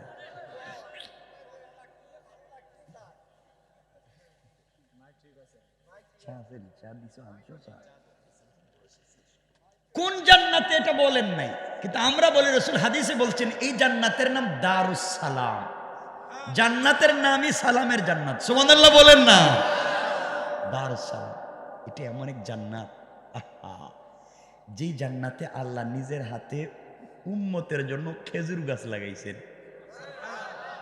যেই জান্নাতে আল্লাহ নিজে আয়েশা দেখা করবেন। এই জান্নাতে যাইতে চান? আজকে আমরা প্রোগ্রামে এই জান্নাতে যাব একবার ইনশাআল্লাহ। বলেন সবাই, বলেন ইনশাআল্লাহ। আমরা যাব। এই জান্নাতের নাম দারুস সালাম। এমন একটা জান্নাত, এই জান্নাতের একটা ইট রূপার, একটা ইট সোনার, একটা ইট মণিমুক্তা ইয়াকুতের, আর 2 ইটের জয়েন্ট আল্লাহ দিবেন সিমেন্ট দিয়ে না, 2 ইটের জয়েন্ট জান্নাতুল ফিরদাউসের মিশকে আম্বার। এইটা দিয়া দিবেন, এই জান্নাত বাড়াবেন। এখানে আল্লাহ একটা প্রোগ্রাম করবেন।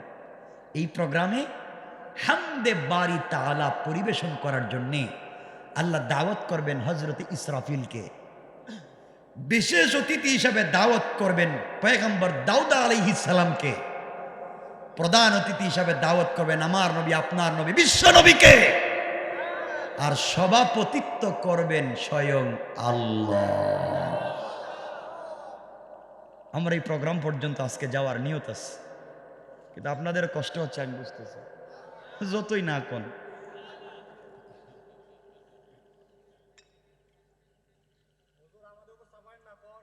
আমার বন্ধুগণ, এবার আল্লাহর সঙ্গে রাসূলের কথা হচ্ছে আরশে আজিমে। কোথায়? আরশে আজিমে আছেন না? কথা হইতেছে, অনেক কথা কথা বলতেছেন। কিছু কথা আছে গোপন কথা, এটা বলে দিই আপনাদেরকে।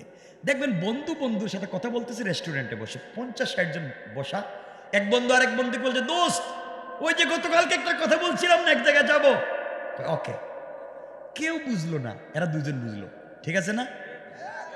সেম গোটা দুনিয়ার মানুষকে বুঝতে না দিয়ে বন্ধু বন্ধুর সঙ্গে ইশারায় সাংকেতিক চিহ্নে কথা বলছে। দোস্ত তুমি জানো আমি জানি, আলিফ লাম মিম কাফ হা ইয়া ইনসান, আলিফ লাম রা তা সিন ইয়াসিন কাফ হা ইয়া ইনসান তা সিন মিম কাফ।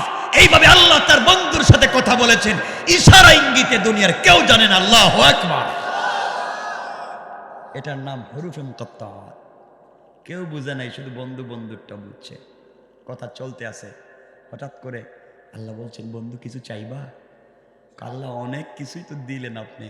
আপনারা মনে করতেছেন নামাজের কথা বলবে, এটা আপনারা কমন জানেন। ওগুলো আমার মূল উদ্দেশ্য না। উদ্দেশ্য ওয়ারাফা'না লাকা যিকরাক, সম্মানটা কোথায় দিলেন এটা বুঝাবো। আল্লাহ তুমি তো সব নবীদেরকে এক একটা দোয়া শিক্ষা দিছ, দোয়া করলে কবুল। আমার একটা দোয়া শিখাও না। আল্লাহ বলছেন, বন্ধু তোমার একটা দোয়া শিক্ষা দিন। এই দোয়াটা যদি তুমি দুনিয়ায় গিয়া উম্মতের জন্য দোয়া করো, আমি তোমার উম্মতকে মাফ করে দেব। নবীজি বলেন, আল্লাহ শিখান না এই দোয়াটা আমার। আল্লাহ রাসূলের পাককে শিখাইয়া দিলেন। এই দোয়াটা কি আমি বলবো না? বলেন, কত সহজ। শুধু নিবেন, শুধু নিবেন, কিছু দিবেন না, এটা তো হয় না। শুনেন, আল্লাহ রাসূলের পাককে দোয়া শিক্ষা দিয়ে বলছেন, বন্ধু দুনিয়ায় গিয়ে দোয়াটা কইরো, তোমার উম্মত জাহান্নামে যাবে না।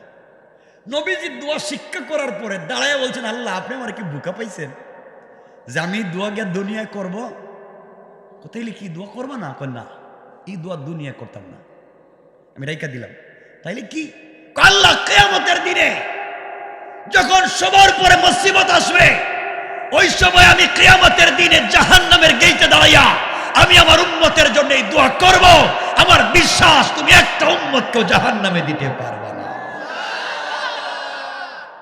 আল্লাহ বলছেন, বন্ধু আমি জানি তুমি এই কথাই বলবা, কারণ তুমি সবথেকে বেশি জ্ঞানী। জানি তুমি তোমার উম্মতের দরদ নিয়ে চলো, তোমার উম্মতকে জাহান্নামে যাইতে দিবা না। আল্লাহ আমি কথা দিলাম, আমি কথা দিলাম জাহান্নামের গেইটে দাঁড়াইয়ে দোয়া করব, আমার একটা উম্মতকে জাহান্নামে যাইতে দিব না। আল্লাহ বলেন, বন্ধু আমিও কথা দিলাম, তুমি দোয়া করলে আমিও তোমাকে ফিরাইয়া দিব না। কথা চলতেছে আরশে আজিমে, দুজনের কথা চলতেছে। এখানে 3টা ব্যাখ্যা। এই যে রাসূল পাক দোয়া করবেন জাহান্নামের সামনে দাঁড়াইয়া, এই দোয়ার আগে তিনি একবারে বাইতুল মামুর আর দুনিয়ার জমিনে হচ্ছে বাইতুল্লাহ। আল্লাহ পাক রব্বুল ইজ্জত ওয়াল জালালের পয়গম্বর কিয়ামতের দিনে মাকামে মাহমুদে পড়ে কাঁদবেন। এই কান্নার পরে আল্লাহ তাকে বসবার কথা বলবেন, তার মোনাজাতকে কবুল করবেন, এরপরে বিচার কার্য শুরু করবার কথা বলবেন। বিচারের সময় রাসূল কোথায় থাকবেন, এটা হচ্ছে মূল বিষয়। আমরা এখানে থাকি, ওরা ফান এলাকা যিকরাক, রাসূলের সঙ্গে আল্লাহর কথা হচ্ছে কোথায়। আমরা এখানে বিষয়টাকে রাখলাম এভাবে, আমরা অন্যদিকে যাচ্ছি না, রাখলাম যে রাসূল এখন কোথায় আছেন। সবাই বলেন না কেন, কার সাথে কথা বলতেছেন? এখানে থাকুক, একটু কথাবার্তা বলুক। আমরা এখন যাই, ওই যে আল্লাহ যে বলছেন তিনি দেখা করবেন কোথায়, কোন জান্নাতে? আমরা একটু দারুস সালামে যাই নাকি, দেখে আসি যে দেখা করবেন এই বাড়িটা কেমন। দেখছেন না, বিয়ে শাদীর আগে মেয়ের বাড়ি থেকে ছেলের বাড়িতে যায়, বাড়িঘর কেমন আছে দেখি, ওয়াশরুম ঠিক আছে নি, যায় না, দেখতে যায় না? তো আমরা এখন দেখতে যাই। সুবহানাল্লাহ বললেন না? না আপনাদের আওয়াজে মনে হইতেছে যাওয়ার দরকার নেই মনে হয়, তাহলে যাই। তাদের দুইজনকে রাইকা গেলাম কই, একটু গল্প গুজব করুক, তাই না? তো আমরা একটু ঘুরে ঘুরে আসি। আমার মুসলমান বন্ধুগণ, এই দারুস সালামে যেতে হলে আরো দুইটা গুণ লাগবে। এতক্ষণ আলোচনা করে দুই গুণের কথা বলছি। এক নাম্বার, অহংকার করা যাবে না। দুই নাম্বার, গালি দিলে জবাব দেওয়া যাবে না। মনে আসেনি? আমি যত ওয়াজ করি আমার মূল বিষয় ভুলে যাব না। দুটা গুণ বলছি, এক নাম্বার অহংকার করা যাবে না, দুই নাম্বার গালি দেওয়া যাবে না। আর এই জান্নাতে যেতে হলে আরো দুই গুণ লাগবে। কয় গুণ? এরপরের গুণ আল্লাহ বলছেন, ওয়াল্লাযীনা ইয়াবিতুনা লিরাব্বিহিম সুজদান ওয়া কিয়ামা। আমার আল্লাহ বলছেন, মুসলমানেরা, আল্লাহর গোলামের ৩ নাম্বার গুণ হলো, আমার গোলাম বিপদে পড়ে গেলে রুকু করবে আমি আল্লাহর পায়ে, সাজদা করবে আমি আল্লাহর পায়ে, সুজদান ওয়া কিয়ামা, দাঁড়াবে আমার জন্য, সাজদা করবে আমার জন্য। অর্থাৎ যারা দারুস সালামে যেতে চায় তারা আমি আল্লাহর জন্য দাঁড়াবে, তারা আমি আল্লাহর জন্য সাজদা করবে।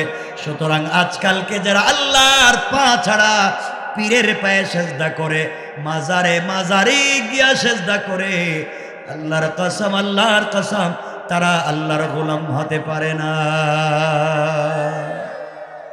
এটা হচ্ছে আয়াতের ব্যাখ্যা। আল্লাহ বলছেন সুজদান ওয়া কিয়ামা, সেজদা আমার জন্য, কিয়াম মানে দাঁড়ানো আমার জন্য। কারোর জন্য দাঁড়ানো যাবে না, কারোর জন্য মাথা নিচু করা যাবে না, সব আমার জন্য। আমি বলছি, আল্লাহ বলছেন। সুতরাং জান্নাতে যেতে হলে আল্লাহর গোলামের ৩ নাম্বার গুণ রুকু সেজদা আমার পায়ে না আল্লাহর পায়ে? তা আপনারা তো পীর সাহেবের পায়ে সেজদা দেন, এলাকায় নাই মনে দিয়েন না, প্লিজ দিয়েন না। মাজারে কিছু চাইয়েন না, কিছু হইলেই তো আপনারা শাহজালালের মাজারে যান। বউর বাচ্চা হইতেছে না, 10 বছর বিয়ে করছেন, চল শাহজালালের মাজারে, আব্বার কাছে গা কমু। হারাম। আমি যদিও ঢাকা শহরে থাকি, আমারও জন্ম সিলেট শহরে, ওখানে কিচ্ছু নাই। শাহজালাল মস্ত বড় বুজুর্গ, আল্লাহর ওলি, সন্দেহ নাই, আল্লাহর মস্ত বড় বুজুর্গ। আব্দুল কাদের জিলানী, মুঈনুদ্দিন চিশতি মস্ত বড় বুজুর্গ, কিন্তু তারা মারা গেছেন, তারা মরে গিয়েছেন, তারা কিচ্ছু করার আজ ক্ষমতা নাই। যারা মরে যায় কিচ্ছু করার ক্ষমতা নাই। আব্দুল কাদের জিলানী চাইলে আজকে রাত্রে তিনি আল্লাহর কদমে সেজদা দিতে পারবেন, তিনি চাইলে 2 রাকাত নামাজ পড়তে পারবেন, মরে গিয়েছেন। আর আপনাদের পাংশা এলাকার সবথেকে বড় বদমাইশ, সবথেকে বড় ফেতনাবাজ বাদ মানুষে, সেও চাইলে আজকের সারা রাত্র আল্লাহর কদমে সেজদা দিয়ে কাটাইয়া দিতে পারে। এজন্য হায়াতে জিন্দেগির অনেক দাম। এই এলাকার চুর যে, তার আল্লাহর কাছে বহুত দাম।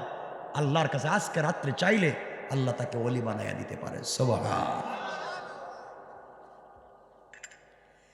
এই জন্য আমার কথা কেউ রাগ করবেন না, আল্লাহর ওয়াস্তে চাইবেন কার কাছে?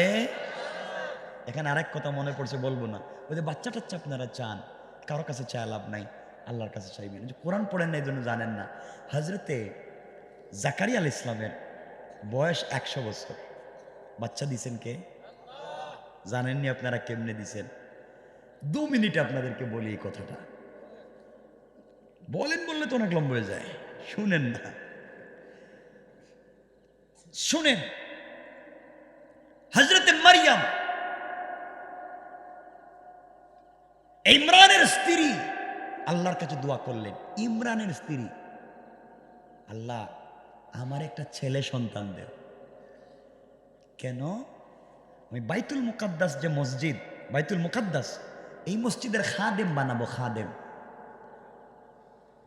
আল্লাহর কাছে কি চাইলেন? ছেলে সন্তান। বাইতুল মুকাদ্দাসের খাদেম বানাবেন। ইমরানের স্ত্রী আল্লাহর কাছে দোয়া করলেন। আল্লাহ ইমরানের স্ত্রীর ছেলে না দিয়ে দিয়েছেন মেয়ে, মারিয়াম। মেয়ের নাম মারিয়াম। আল্লাহর কাছে বলছেন, আল্লাহ চাইলাম ছেলে, দিলেন আপনি মেয়ে, আমি মেয়ে দিয়ে কি করবো? আমি তো মসজিদের খাদেম বানাতে চাই। আল্লাহ বললেন, মারিয়াম, ইমরানের স্ত্রীকে বলছেন, দেখো যে মেয়েকে দিছি এই মেয়েটার এই মসজিদের খাদেম বানাইয়া দাও। সুবহানাল্লাহ। আসতে বললেন কেন? মারিয়াম রে বানাইছেন মসজিদের খাদেম। মারিয়াম বড় হয়ে গেছেন, মসজিদের খেদমত করেন, ঝাড়ু টাড়ু দেন, পরিষ্কার করেন। মহিলা মানুষ, মসজিদের সাথে একটা রুম বানিয়ে দিয়েছেন, এলাকার খিদমত চলতেছে, মারিয়াম খিদমত করেন। জোয়ান হয়ে গিয়েছেন, বড় হয়ে গিয়েছেন, মানুষও খুব সম্মান করে, হাদিয়া তুফা দেয়, তেল পানি পড়ে নিয়ে যায়। মারিয়াম একজন মহিলার কাছ থেকে মসজিদের খিদমত করেন। হঠাৎ করে একদিন জিবরিল আমিন এসে বলছেন, মারিয়াম কি তোমার একটা ছেলে হবে।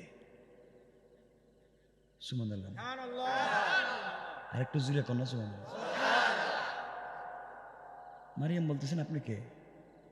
আমি তো জিবরাইল। আমার ছেলে হবে মানে? আমি বিয়ে শাদী করি না, কোন ছেলে আমার স্পর্শ করে নাই, আপনি কোন আমার বাচ্চা হবে? হবে, বাচ্চা শুধু না ছেলে হবে। ও ভাই আপনি কি বলতেছেন? শুধু ছেলে নাই, ছেলের নাম হবে ঈসা। ও ছেলের নামও আপনি জানেন? ও জানি তো। এরপরে আপনার ছেলে জন্ম নিয়াই জোয়ান মানুষের মতো কথা বলবে। মারিয়াম বলতেছেন, আপনি কি বলতেছেন? পাগল হইছেন? কারো আছে কি? আপনার ছেলের জন্মের সময় মরা খেজুর গাছ থেকে খেজুর পড়বে। মারিয়াম কত কিছু জানেন? কার কি? আপনার ছেলে এই জমানার নবী এবং রসুল হবে। কি কোন আপনি?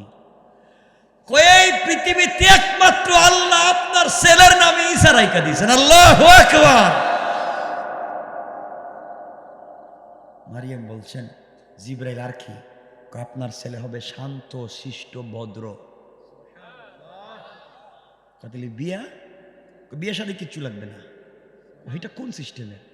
তুমি শুধু উড়নাটা খুইলা এভাবে গলাটা একটু বাড়াইয়া দাও, আমি একটা ফু দিই। আল্লাহু আকবার। হযরত মারিয়াম করলেন, জিবরাইল ফু দিলেন, কিছুদিনের ভিতরেই হযরতে মারিয়াম প্রেগনেন্ট হয়ে গেলেন। আসতে বলেন না, সুবহানাল্লাহ বলেন না। মারিয়াম তো আশ্চর্য হবে, কি এখন কি করব? বিয়া নাই, শাদী নাই, বাচ্চা একটা পেটে এলো, পাবলিক কইব এজন্য তোমার কাছে তেল পানি পড়তে যায়, খেদমত কইরে করে কাম বাড়াইছ। ইজ্জতের ব্যাপার। শেষ পর্যন্ত এলাকার মানুষ যখন জানলো, সংক্ষেপ করে বলতেছি, মারিয়ামকে তোমার খেদমত করা মসজিদে লাগবে না। কিসের খেদমত? 3 বেলা খাওয়াই, তেল পানি পড়ে নেই, হাত দিয়ে তুফা দিয়ে গরম বানাইয়া দিছি, এই কাজ করছো? মারিয়াম বললাম, আমি কিছু করি নাই। দেখা যাবে কি করছো না করছো। হযরত মারিয়ামকে কাছে একটা জঙ্গল, পাহাড়, খেজুর গাছের নিচে রাইখা দিলেন। ডেলিভারির সময় কেউ নাই কাছে। কিছুদিন পরে হযরতে ঈসা আলাইহিস সালামের জন্ম হলো। মারিয়াম জিবরাইল বলে গেছেন, আপনার ছেলে তো জন্ম নিয়ে কথা বলবে, পাবলিক গেছে। তো জন্মের আগে একদিন খবর পাইছেন হযরতে জাকারিয়া, যেমন এমন খেদমত করতো মারিয়াম, এবং তার নাকি বাচ্চা। এটা খবর যায় না মানুষের কানে কানে? বিয়া নাই, শাদী নেই, বাচ্চা একটা হইল কই? তো জাকারিয়াও গেছেন দেখতে। জাকারিয়া গিয়ে বলেন, কিও মারিয়াম, তোমারে না এত বিশ্বাস করি, এটা কাম করলা কেমনে? মারিয়াম বলছেন, দেখেন কিছু আমি জানি না, কিন্তু কি তাহলে প্রেগনেন্ট কেমনে? জানেননি, আমার ছেলে এমন ছেলে না, আমার ছেলে জন্ম নিয়ে নবী রাসূল হবে। জাকারিয়া বলেন, পাগলে পাইছে না, কি কাজ আকাম কুকাম করছো, আবার তুমি বলতেছো ছেলে নবী হবে। মারিয়াম বলছেন, শুনেন, আমার ছেলের নাম ঈসা হবে। জাকারিয়া বলছেন, নাম পাইলা কই? কই নাম আমি জানি। আর কি? আমার ছেলে জন্ম নিয়ে আমাদের মতো কথা বলবে, আমার ছেলে নবী রাসূল হবে, আমার ছেলের কাছে জবুর কিতাব ইনজিল কিতাব নাজিল হবে। জাকারিয়া এত কথা শুনতে শুনতে বললাম, আচ্ছা বলো তো এতগুলো কে তোমারে বলছে? কে আবার? আল্লাহ জিবরাইল দিয়ে পাঠাইছেন আমার কাছে। সুবহানাল্লাহ বললেন না? জাকারিয়া চিন্তা করেন, স্বামী ছাড়া একটা মহিলার পেটে বাচ্চা, তার নাম ঈসা, হে কি হবে সব মহিলা জানে। চলে আইলেন রাস্তায়, এসে আল্লাহর কাছে বলতেছেন, আল্লাহ আপনার সাথে আমার কিছু কথা আছে। কারণ জাকারিয়া তো নবী। আল্লাহ বলছেন, কি বলবেন? কথা তো আছে, বইলা ফেলাও। কি কমু? 90 95 100 বছর হয়ে গেছে বয়স। এই যে গেছিলাম মহিলার বাড়িতে, মারিয়াম নাম, হের পেটে নাকি বাচ্চা, ছেলের নাম নাকি ঈসা, সব জানে হে, সব তো আপনি করতেছেন। জাকারিয়া ব্যাপার কি? শুনছি তো মারিয়ামের একটা ছেলে দিবেন, তার নাম ঈসা, তার কাছে ইনজিল দিবেন, তার নবী রাসূল বানাইবেন, হে জন্ম নিয়ে কথা বলবো, এত কিছু। আল্লাহ বলছেন, জাকারিয়া তোমার সমস্যা কি? এক মহিলার আমি একটা বাচ্চা দিব, বাচ্চারে কথা বলাবো, তোমার সমস্যা কি? আল্লাহ, আমার কোনো সমস্যা নাই, আমি জানতে চাইছিলাম, আমারও তো বয়স হয়ে গেছে। সুবহানাল্লাহ বললেন না? আল্লাহ কো, জাকারিয়া তোমার বয়সের সাথে মারিয়ামের সম্পর্ক কি? না, আমি যদি মইরে যাইতে এই দেশে দিনের দাওয়াত দিব কেডা? এই চিন্তা করতেছি। যেমন ভাবে মারিয়ামের ঘর থেকে ঈসারে আনছি, হে দাওয়াত দিব, এইভাবে আমি আরেকটারে নিয়ে নবী বানাইয়া, তোমার সমস্যা কি? আল্লাহ, না, চাইছিলাম যদি আমার বংশ থেকে দেন তাইলে একটু খুশি হইতাম আমি। আল্লাহ বলছেন, জাকারিয়া তাইলে কি আরেকটা বিয়ে করতে চাও? হ্যাঁ। কেন? তোমার বউ না বাচ্চা দিতে পারে না? তোমার বউ তো বাচ্চা দিতে পারে না, তোমার বউর ঘরে তো জিন্দেগিতে বাচ্চা হবে না। এরপরে তুমি হয়ে গেছো 95 বছরের বুড়া, কেমনে কি হবে? তুমি তো আরেকটা এখন কি বউ রেখে বিয়ে করতে চাও? আল্লাহ, না না, বিয়ে করতে চাই না। তাইলে তাইলে আর কি? আপনি যদি মারিয়াম রে স্বামী ছাড়া বাচ্চা দিতে পারেন, তাইলে আমার বউরে আপনি সুস্থ কইরা আমার জোয়ান বানাইয়া বাচ্চা দিতে পারেন না কেন? আল্লাহু আকবার। আল্লাহ বলেন, জাকারিয়া এই কথা তো সোজা করে বলতে পারতে, এটা ঘুরে বলছো কেন? আল্লাহ, আমার তো আশা, আমারও তো একটা বাচ্চার দরকার। আল্লাহ বলেন, জাকারিয়া এত সুন্দর করে বলছো, আমি কথা দিলাম তোমাকে একটা বাচ্চা দিব। আল্লাহ, কেমনি? আমার বউর তো বাচ্চা হয় না। ও তুমি না একটু আগে বললে, দিতেছি তো। আল্লাহ, কেমনি কি? তোমার বাচ্চার নাম রাখবো ইয়াহিয়া। আচ্ছা দেখেন, আমি বুঝাতে চাই, আল্লাহর সাথে কথা বলে বাচ্চা আদায় করতে পারছেন? জাকারিয়া পারছেন? তা আপনি পারবেন না কেন? আপনি কেন অন্য জায়গায় যান? কষ্ট পাইলেন? আসুন আমরা সামনের দিকে যাই। কথাটা এতটুকুন বললাম, রাসূলে পাক আল্লাহর সঙ্গে কথা বলতেছে কোথায়? আমরা কই গেছেন গা? আমরা যাইতেছি। আচ্ছা যাই। আমার মুসলমান বন্ধুগণ, গভীর মনোযোগ।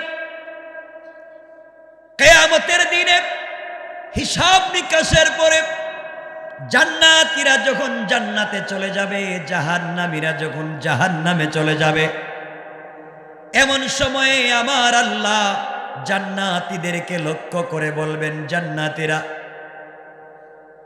বলো না, আমি আল্লাহ যত নিয়ামতের কথা দুনিয়ায় বলেছিলাম, জান্নাতের যত নাজ আর নিয়ামতের কথা বর্ণনা করেছি, জান্নাতে আসার পরে তোমরা কি তা পেয়েছো? কোরআনে আমি আল্লাহ যত বর্ণনা করেছি তোমরা কি তা পেয়েছো? সমস্ত জান্নাতীরা জবাব দিবে, আল্লাহ তাআলা আপনি কোরআনে কারিমে জান্নাতের নিয়ামতের কথা আপনি যা বর্ণনা করেছেন, জান্নাতে আসার পরে আমরা তার চাইতে 97 গুণ বেশি পেয়েছি। আল্লাহ বলবেন জান্নাতীরা রে আর কিছু চাবে কি? জান্নাতীরা বলবে আল্লাহ একটা বাড়ির জায়গায় 97, একটা গাড়ির জায়গায় 97, যা চাইলাম 97 গুণ বেশি দিলা, আর কি চাইব? আল্লাহ বলবেন তাকায়া দেখো মন কিছু চায়নি। সাধারণ জান্নাতীরা জবাব দিতে পারবে না। সমস্ত জান্নাতীরা মিলে উলামায়ে কেরামের কাছে যাবেন, আলেম ওলামাদের কাছে যাবেন, মোল্লা মৌলবীদের কাছে যাবেন, আর বলবেন হুজুর আপনাদের ওয়াজ শুনে শুনে জান্নাত পর্যন্ত এসেছি, জান্নাতের 97 গুণ বেশি নিয়ামত পেয়েছি। আল্লাহ বলেছেন আর কিছু চাবো কি? আমরা তো জানি না আর কিছু চাওয়া লাগবে কি। আপনারাই আল্লাহর প্রশ্নের জবাব দিন। ওই সময় সমস্ত উলামায়ে কেরাম আল্লাহকে ডাক দিয়া বলবেন আল্লাহ দুনিয়ার জমিনে তোমাকে না দেখে ইবাদত করেছি, আয় আল্লাহ তাআলা দুনিয়ার জমিনে তোমাকে না দেখে গভীর রাত্রে সেজদা করেছি। আল্লাহ তুমি যে হুকুম দিয়েছো তোমার হুকুমগুলা পালন করেছি। তুমি বলেছো হারাম খাওয়া যাবে না, জীবনে হারাম খাইনি। তোমার কদমে গভীর রাত্রে সেজদা করেছি। আল্লাহ তাআলা জান্নাতে এসেছি, জান্নাতের নাজ নিয়ামত পেয়েছি, জান্নাতের হুর গিলমান পেয়েছি, জান্নাতের বিল্ডিং বালাখানা পেয়েছি, জান্নাতের আঙ্গুর আপেল পেয়েছি, জান্নাতের সুন্দরী নারী পেয়েছি। আল্লাহ তাআলা এগুলা পাওয়ার জন্য দুনিয়ার জমিনে ইবাদত করি নাই। দুনিয়ার জমিনে যথেষ্ট সুন্দরী নারী ছিল, দুনিয়ার জমিনে যথেষ্ট আঙ্গুর আপেল ছিল, বিল্ডিং বালাখানা ছিল, সব কিছুতে লাথি মেরে ফেলে দিয়া গভীর রাত্রে ঠান্ডা পানি দিয়ে ওযু করে তোমার কদমে সাজদায় পড়েছি। মনে বড় আশা ছিল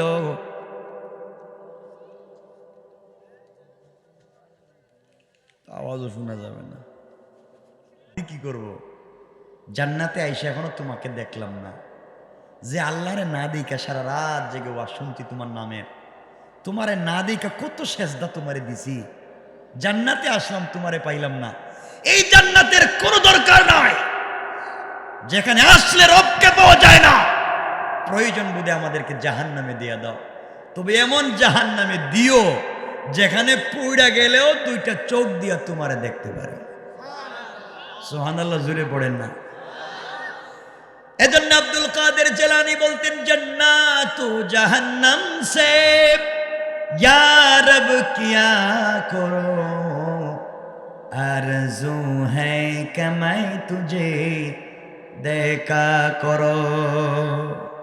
আয় আল্লাহ তাআলা আমি জান্নাত দিয়ে কি করব? জান্নাত দিয়ে আমার কি লাভ? আমার মনের একটাই তামান্না, একটা নজর তোমাকে দেখা। আল্লাহ জান্নাতের নিয়ামত দিয়েছো, এখন পর্যন্ত তোমার দিদার লাভ করতে পারলাম না। আল্লাহ গো এই জান্নাতের কোনো প্রয়োজন নাই। আল্লাহ বলবেন এ উলামায়ে কেরাম দুনিয়ার জমিনে আমি আল্লাহকে না দেখে আমার কদমে সেজদা করেছো, আমি আল্লাহকে না দেখে আমার জন্য এত কষ্ট করেছো, আমি আল্লাহকে না দেখে আমি আল্লাহরে পাওয়ার জন্য তোমরা এত কষ্ট করলা। আজকের দিনে আমি আল্লাহরে না দেখা তোমরা অভিমান করে জাহান্নামের কথা বলবা না। যাও রে, দারুস সালাম নামক একটা জান্নাত আছে, ওই জান্নাতে আমি আল্লাহ একটা প্রোগ্রাম করব, ওখানেই তোমাদের সঙ্গে আমি আল্লাহর দেখা হবে। পড়েন সুবহানাল্লাহ।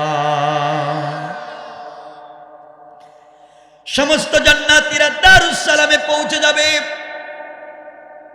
দারুস সালামে জান্নাতীরা যাওয়ার পরে এক একটা চেয়ারে বসবেন। এটা দুনিয়ার কাঠের চেয়ার না, প্লাস্টিকের চেয়ার না, এক একটা চেয়ার হীরা জবরজত ইয়াকুত মণি মুক্তা পাথর দিয়ে তৈরি করা। এক একটা চেয়ার জমিন থেকে আসমান পর্যন্ত উঁচা। সকল জান্নাতীরা আপন আপন চেয়ারে বসে যাবে, সকল অতিথিরা আপন আপন চেয়ারে বসা। বিশেষ অতিথি বসা, প্রধান অতিথি বসা, শুধু সভাপতির চেয়ার খালি। সভাপতির চেয়ার তো আল্লাহ বসবেন, এখনো আসেন নাই। জান্নাতীরা বসে আছে। এমন সময় আমার আল্লাহ দারুস সালামের পর্দা, জান্নাতীর পর্দা সরাইয়া জান্নাতি বান্দাদের দিকে তাকাইয়া তার কুদরতের মুখ দিয়া মুচকি হাসি দিয়া জান্নাতি গোলামদেরকে সালাম জানাবেন। পড়েন সুবহানাল্লাহ। আমার আল্লাহ সালাম দিবেন, আসসালামু আলাইকুম ইয়া ইবাদি। হে আমার কলিজার টুকরা বান্দারা, সারা জীবন তোমরা সালাম দিছো। আল্লাহর রাসূলের সঙ্গে আমি মেরাজের রাত্রে ওয়াদা দিয়েছিলাম সালাম দিব রে। এই মুহূর্তে আমি আল্লাহ তোমাদেরকে সালাম দিয়ে দিলাম। জান্নাতীরা আল্লাহর চেহারার দিকে তাকায়া, আল্লাহর দেখার আশা নাই আপনাদের? তাহলে জীবনের একটাই তো চাওয়া, আল্লাহর দিদার। আর কিচ্ছুর দরকার নাই, রবের দিদার। পাবলিক আল্লাহর চেহারার দিকে তাকাইয়া, তাকাইছিল যে কয়েকশো বছর নাই, কি দেখতেছে? আল্লাহ সভাপতির চেয়ারে বসা, প্রধান অতিথির চেয়ারে বিশ্বনবী সবাই বসা। আল্লাহ জিজ্ঞাসা করবেন, তোমরা সবাই ভালো আছো? জান্নাতে আসছো, কষ্ট হইতেছে না তো? না বুঝলেন, আমি জিগাইতেছি, আল্লাহ জিগাইবেন ওই দিন। দেখছেন মাশাআল্লাহ কি শখ।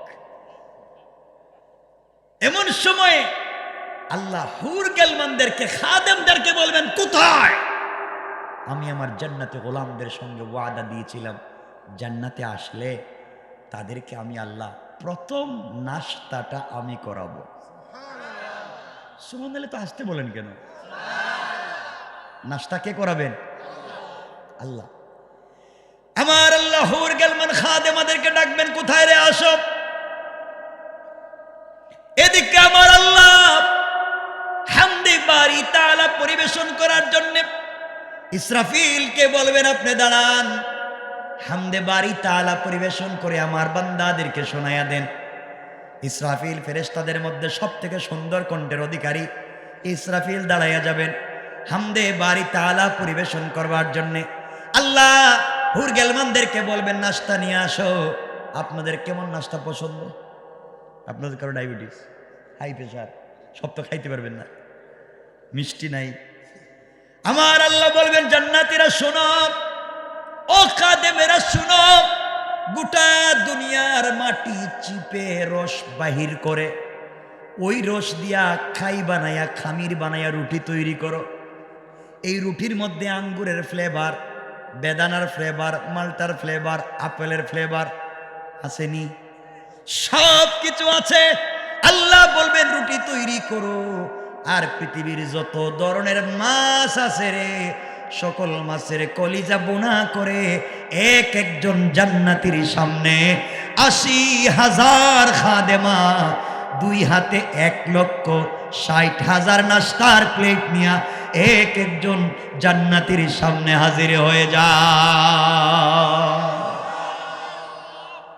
এক একজনের সামনে ১,৬০,০০০ প্লেট। আপনি কয়টা খাইবেন? আমার চেহারার দিকে যেভাবে তাকাইতেছে, মনে আমি খাইতেছি মনে হইতেছে, হ্যাঁ আমি তো কিছু করি নাই।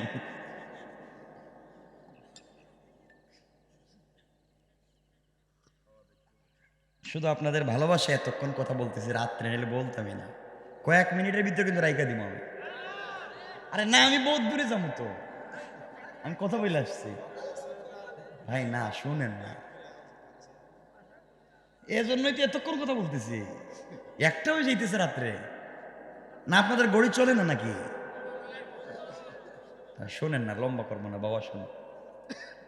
ঠিক আছে, শোনেন যুবকেরা, ভাই কি বলতে চাই শোনেন। ১,৬০,০০০ নাস্তার প্লেট আপনার সামনে। আচ্ছা, আপনি কয়টা খাইতে পারবেন কোন তো? খাইতে পারবেন না? কয় সব খায় ফেলাইবেন। এমন সময় আপনি চিন্তা করবেন, ১,৬০,০০০ নাস্তার প্লেট যদি আমার মেয়ে তার জামাইরে নিয়ে আসে, আমার ছেলে যদি তার বউরে নিয়ে আসে, এদের জন্য কিছু রাখা লাগবে ফ্রিজে। এই জন্য ফ্রিজে কিছু রাখা লাগবে না? রাখবো কই? হ্যাঁ, ফ্রিজ পাইব কই? এখন আপনি রাখবার জন্য আলাদা আলাদা করে আল্লাহ বলবেন কিও গোলাম আলাদা করতেছো কেন? আল্লাহ আমার ছেলের বউ আসতে পারে এই জন্য রাখতেছি। আল্লাহ বলবেন শোনো, তোমাকে 1,60,000 নাস্তার প্লেট দিয়েছি, তোমার যদি কোনো আত্মীয় স্বজন আছে তাদের প্রত্যেকের জন্য আর 1,60,000 নাস্তার প্লেট রেখে দিয়েছি। খাও, খাওয়ার খাওয়া কুলু খাও, জীবনে বহুত না খাইয়াছিল এমন খাও। আর আপনারা দেখবেন বহুত আছে রোজা রাখে না, ইফতারের সময় এমন খায়, ঠিক না বলে এমন খায়, রোজা না রেখে যে ভুল করছি ইফতার না করে ডাবল ভুল করবো, খুব খায়। এই ওয়াজ আজকে করলামই না। আমার বন্ধুগণ, এমন সময় জান্নাতীরা তো কাঁটা চামচ তো চিনেন, কাঁটা চামচ দিয়ে নাস্তার প্লেট থেকে একটু নাস্তা মুখে দিবে দিবে দিবে দিবে, কাছে নিচে খাইবে। এমন সময় ইয়াতুফু আলাইহিম ওয়ালদানুম মুখাল্লাদুন, আল্লাহ বলছেন সুন্দর সুন্দর ছোট্ট ছোট্ট বাচ্চারা, ছেলেরা মানে গিলমানেরা আর ছোট ছোট হৌরেরা গ্লাসের মধ্যে বিভিন্ন ধরনের শরাব, বিভিন্ন ধরনের মদ, বিভিন্ন ধরনের জুস নিয়ে তারা গ্লাস নিয়ে ঘুরবে আপনার সামনে পিছে, লাগবেনি ফ্রি, মদ খাবেননি, সুবহানাল্লাহ বলবেন না? ওরা শারাবন তাহুরা, পবিত্র শরাব, আল্লাহু আকবার, পবিত্র মদ খাইলে শুধু ভালো লাগবে, জোয়ানি বাড়বে, খাও। আল্লাহ বলবেন ইসরাফিল একটু শোনাও না হামদে বাড়ি তাআলা, আমার বান্দারা নাস্তাও চলবে আর এদিকে চলবে আপনার হামদে বাড়ি তাআলা। আমার বন্ধুগণ, ইসরাফিল হামদে বাড়ি তাআলা টান দিবেন, জান্নাতীরা চামচটা রাইখা দিবে, যার যার জায়গায় স্টিলের মতো বসে যাবে। আর আল্লাহকে ডাক দিয়া বলবে আল্লাহ তাআলা কি শুনাইলেন আপনি, এত মধুর কণ্ঠ তো জিন্দেগিতেও শুনি নাই। আল্লাহ তাআলা আমরা নাস্তা চাই না, আমরা আর কিছু চাই না, এই ইসরাফিলের কণ্ঠ এত মধুর, এভাবে যদি কোটি কোটি বৎসর চলে যায় আমাদের পেটে কোনো খিদা লাগবে না।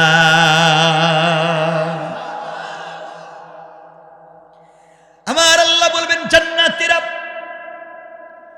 এক ইসরাফিলের কণ্ঠে হামদে বাড়ি তাআলা শুনে যদি পাগল হয়ে যাও, তোমরা কি এর চাইতে মধুর কণ্ঠে কিছু শুনতে চাও নাকি? জান্নাতীরা বলবে আল্লাহ তাআলা এর চাইতে মধুর কণ্ঠ আছে কি জানি না। আল্লাহ বলবেন শোনো নাই, মালা আইনুন রাআত ওয়ালা উযুনুন সামিআত ওয়ালা খাতারা আলা কলবি বাশার।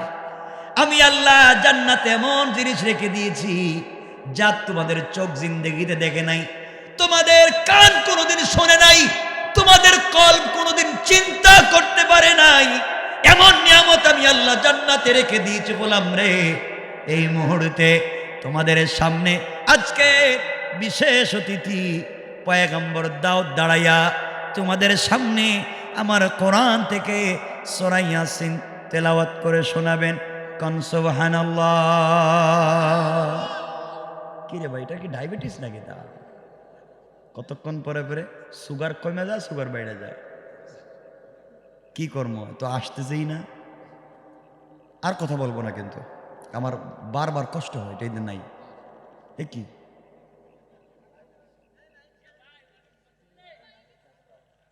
যে একটা হাবি জাবিতে পড়ো, আসে আর যায়।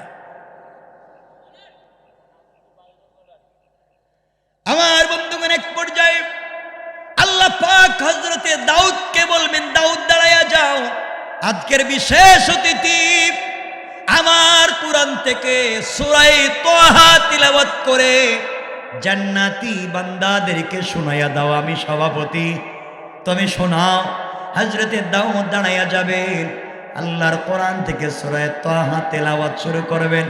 এমন সময় জান্নাতীরা জান্নাতের ভিতরে লাফাইতে থাকবে আর বলবে আল্লাহ, দাউদ নবীর একটা কণ্ঠ থেকে 70 প্রকারের মধুর আওয়াজ শোনা যায়। কয়টা আওয়াজ? 70টা আওয়াজ এক কণ্ঠ থেকে বের হচ্ছে। এমন সময়ে জান্নাতীরা বলবে আল্লাহ তাআলা তোমার কাছে আর কিছুই চাই না, দাউদ নবীর কণ্ঠে যেন চলতে থাকে। আল্লাহ বলবেন জান্নাতীরা রে, এর চাইতে মধুর কণ্ঠে কোনো তেলাওয়াত শুনতে চাও কি? জান্নাতীরা বলবে আল্লাহ তাআলা এর চাইতে মধুর কণ্ঠ আছে কি জানি না। আমার আল্লাহ বলবেন জান্নাতীরা রে, আমার কোরআনের জন্য ইসরাফিল কষ্ট করে নাই, আমার কোরআনের জন্য পয়গম্বর দাউদ কষ্ট করে নাই, আমার কোরআনের জন্য আর কেউ কষ্ট করে নাই।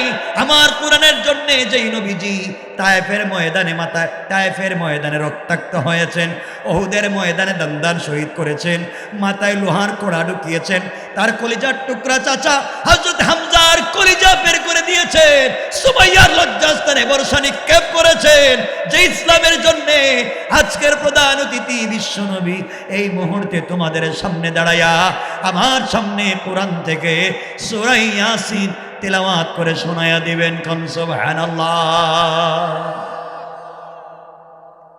ওই দিনের প্রধান অতিথি বিশ্বনবী দাঁড়ায়া যাবেন, আল্লাহর কোরআন থেকে সূরা ইয়াসিন তেলাওয়াত যখন শুরু করবেন, জান্নাতের ভিতরে জান্নাতীরা চিৎকার করতে থাকবে আর বলবে আল্লাহ তাআলা আমাদের নবী কলিজার টুকরা সরকারে কায়নাত দু জাহানের সরদার বিশ্ব নবীর কণ্ঠ এত মধুর, হযরতে দাউদ নবীর কণ্ঠের চাইতে আরো কোটি কোটি গুণ বেশি মধুর শোনা যায়।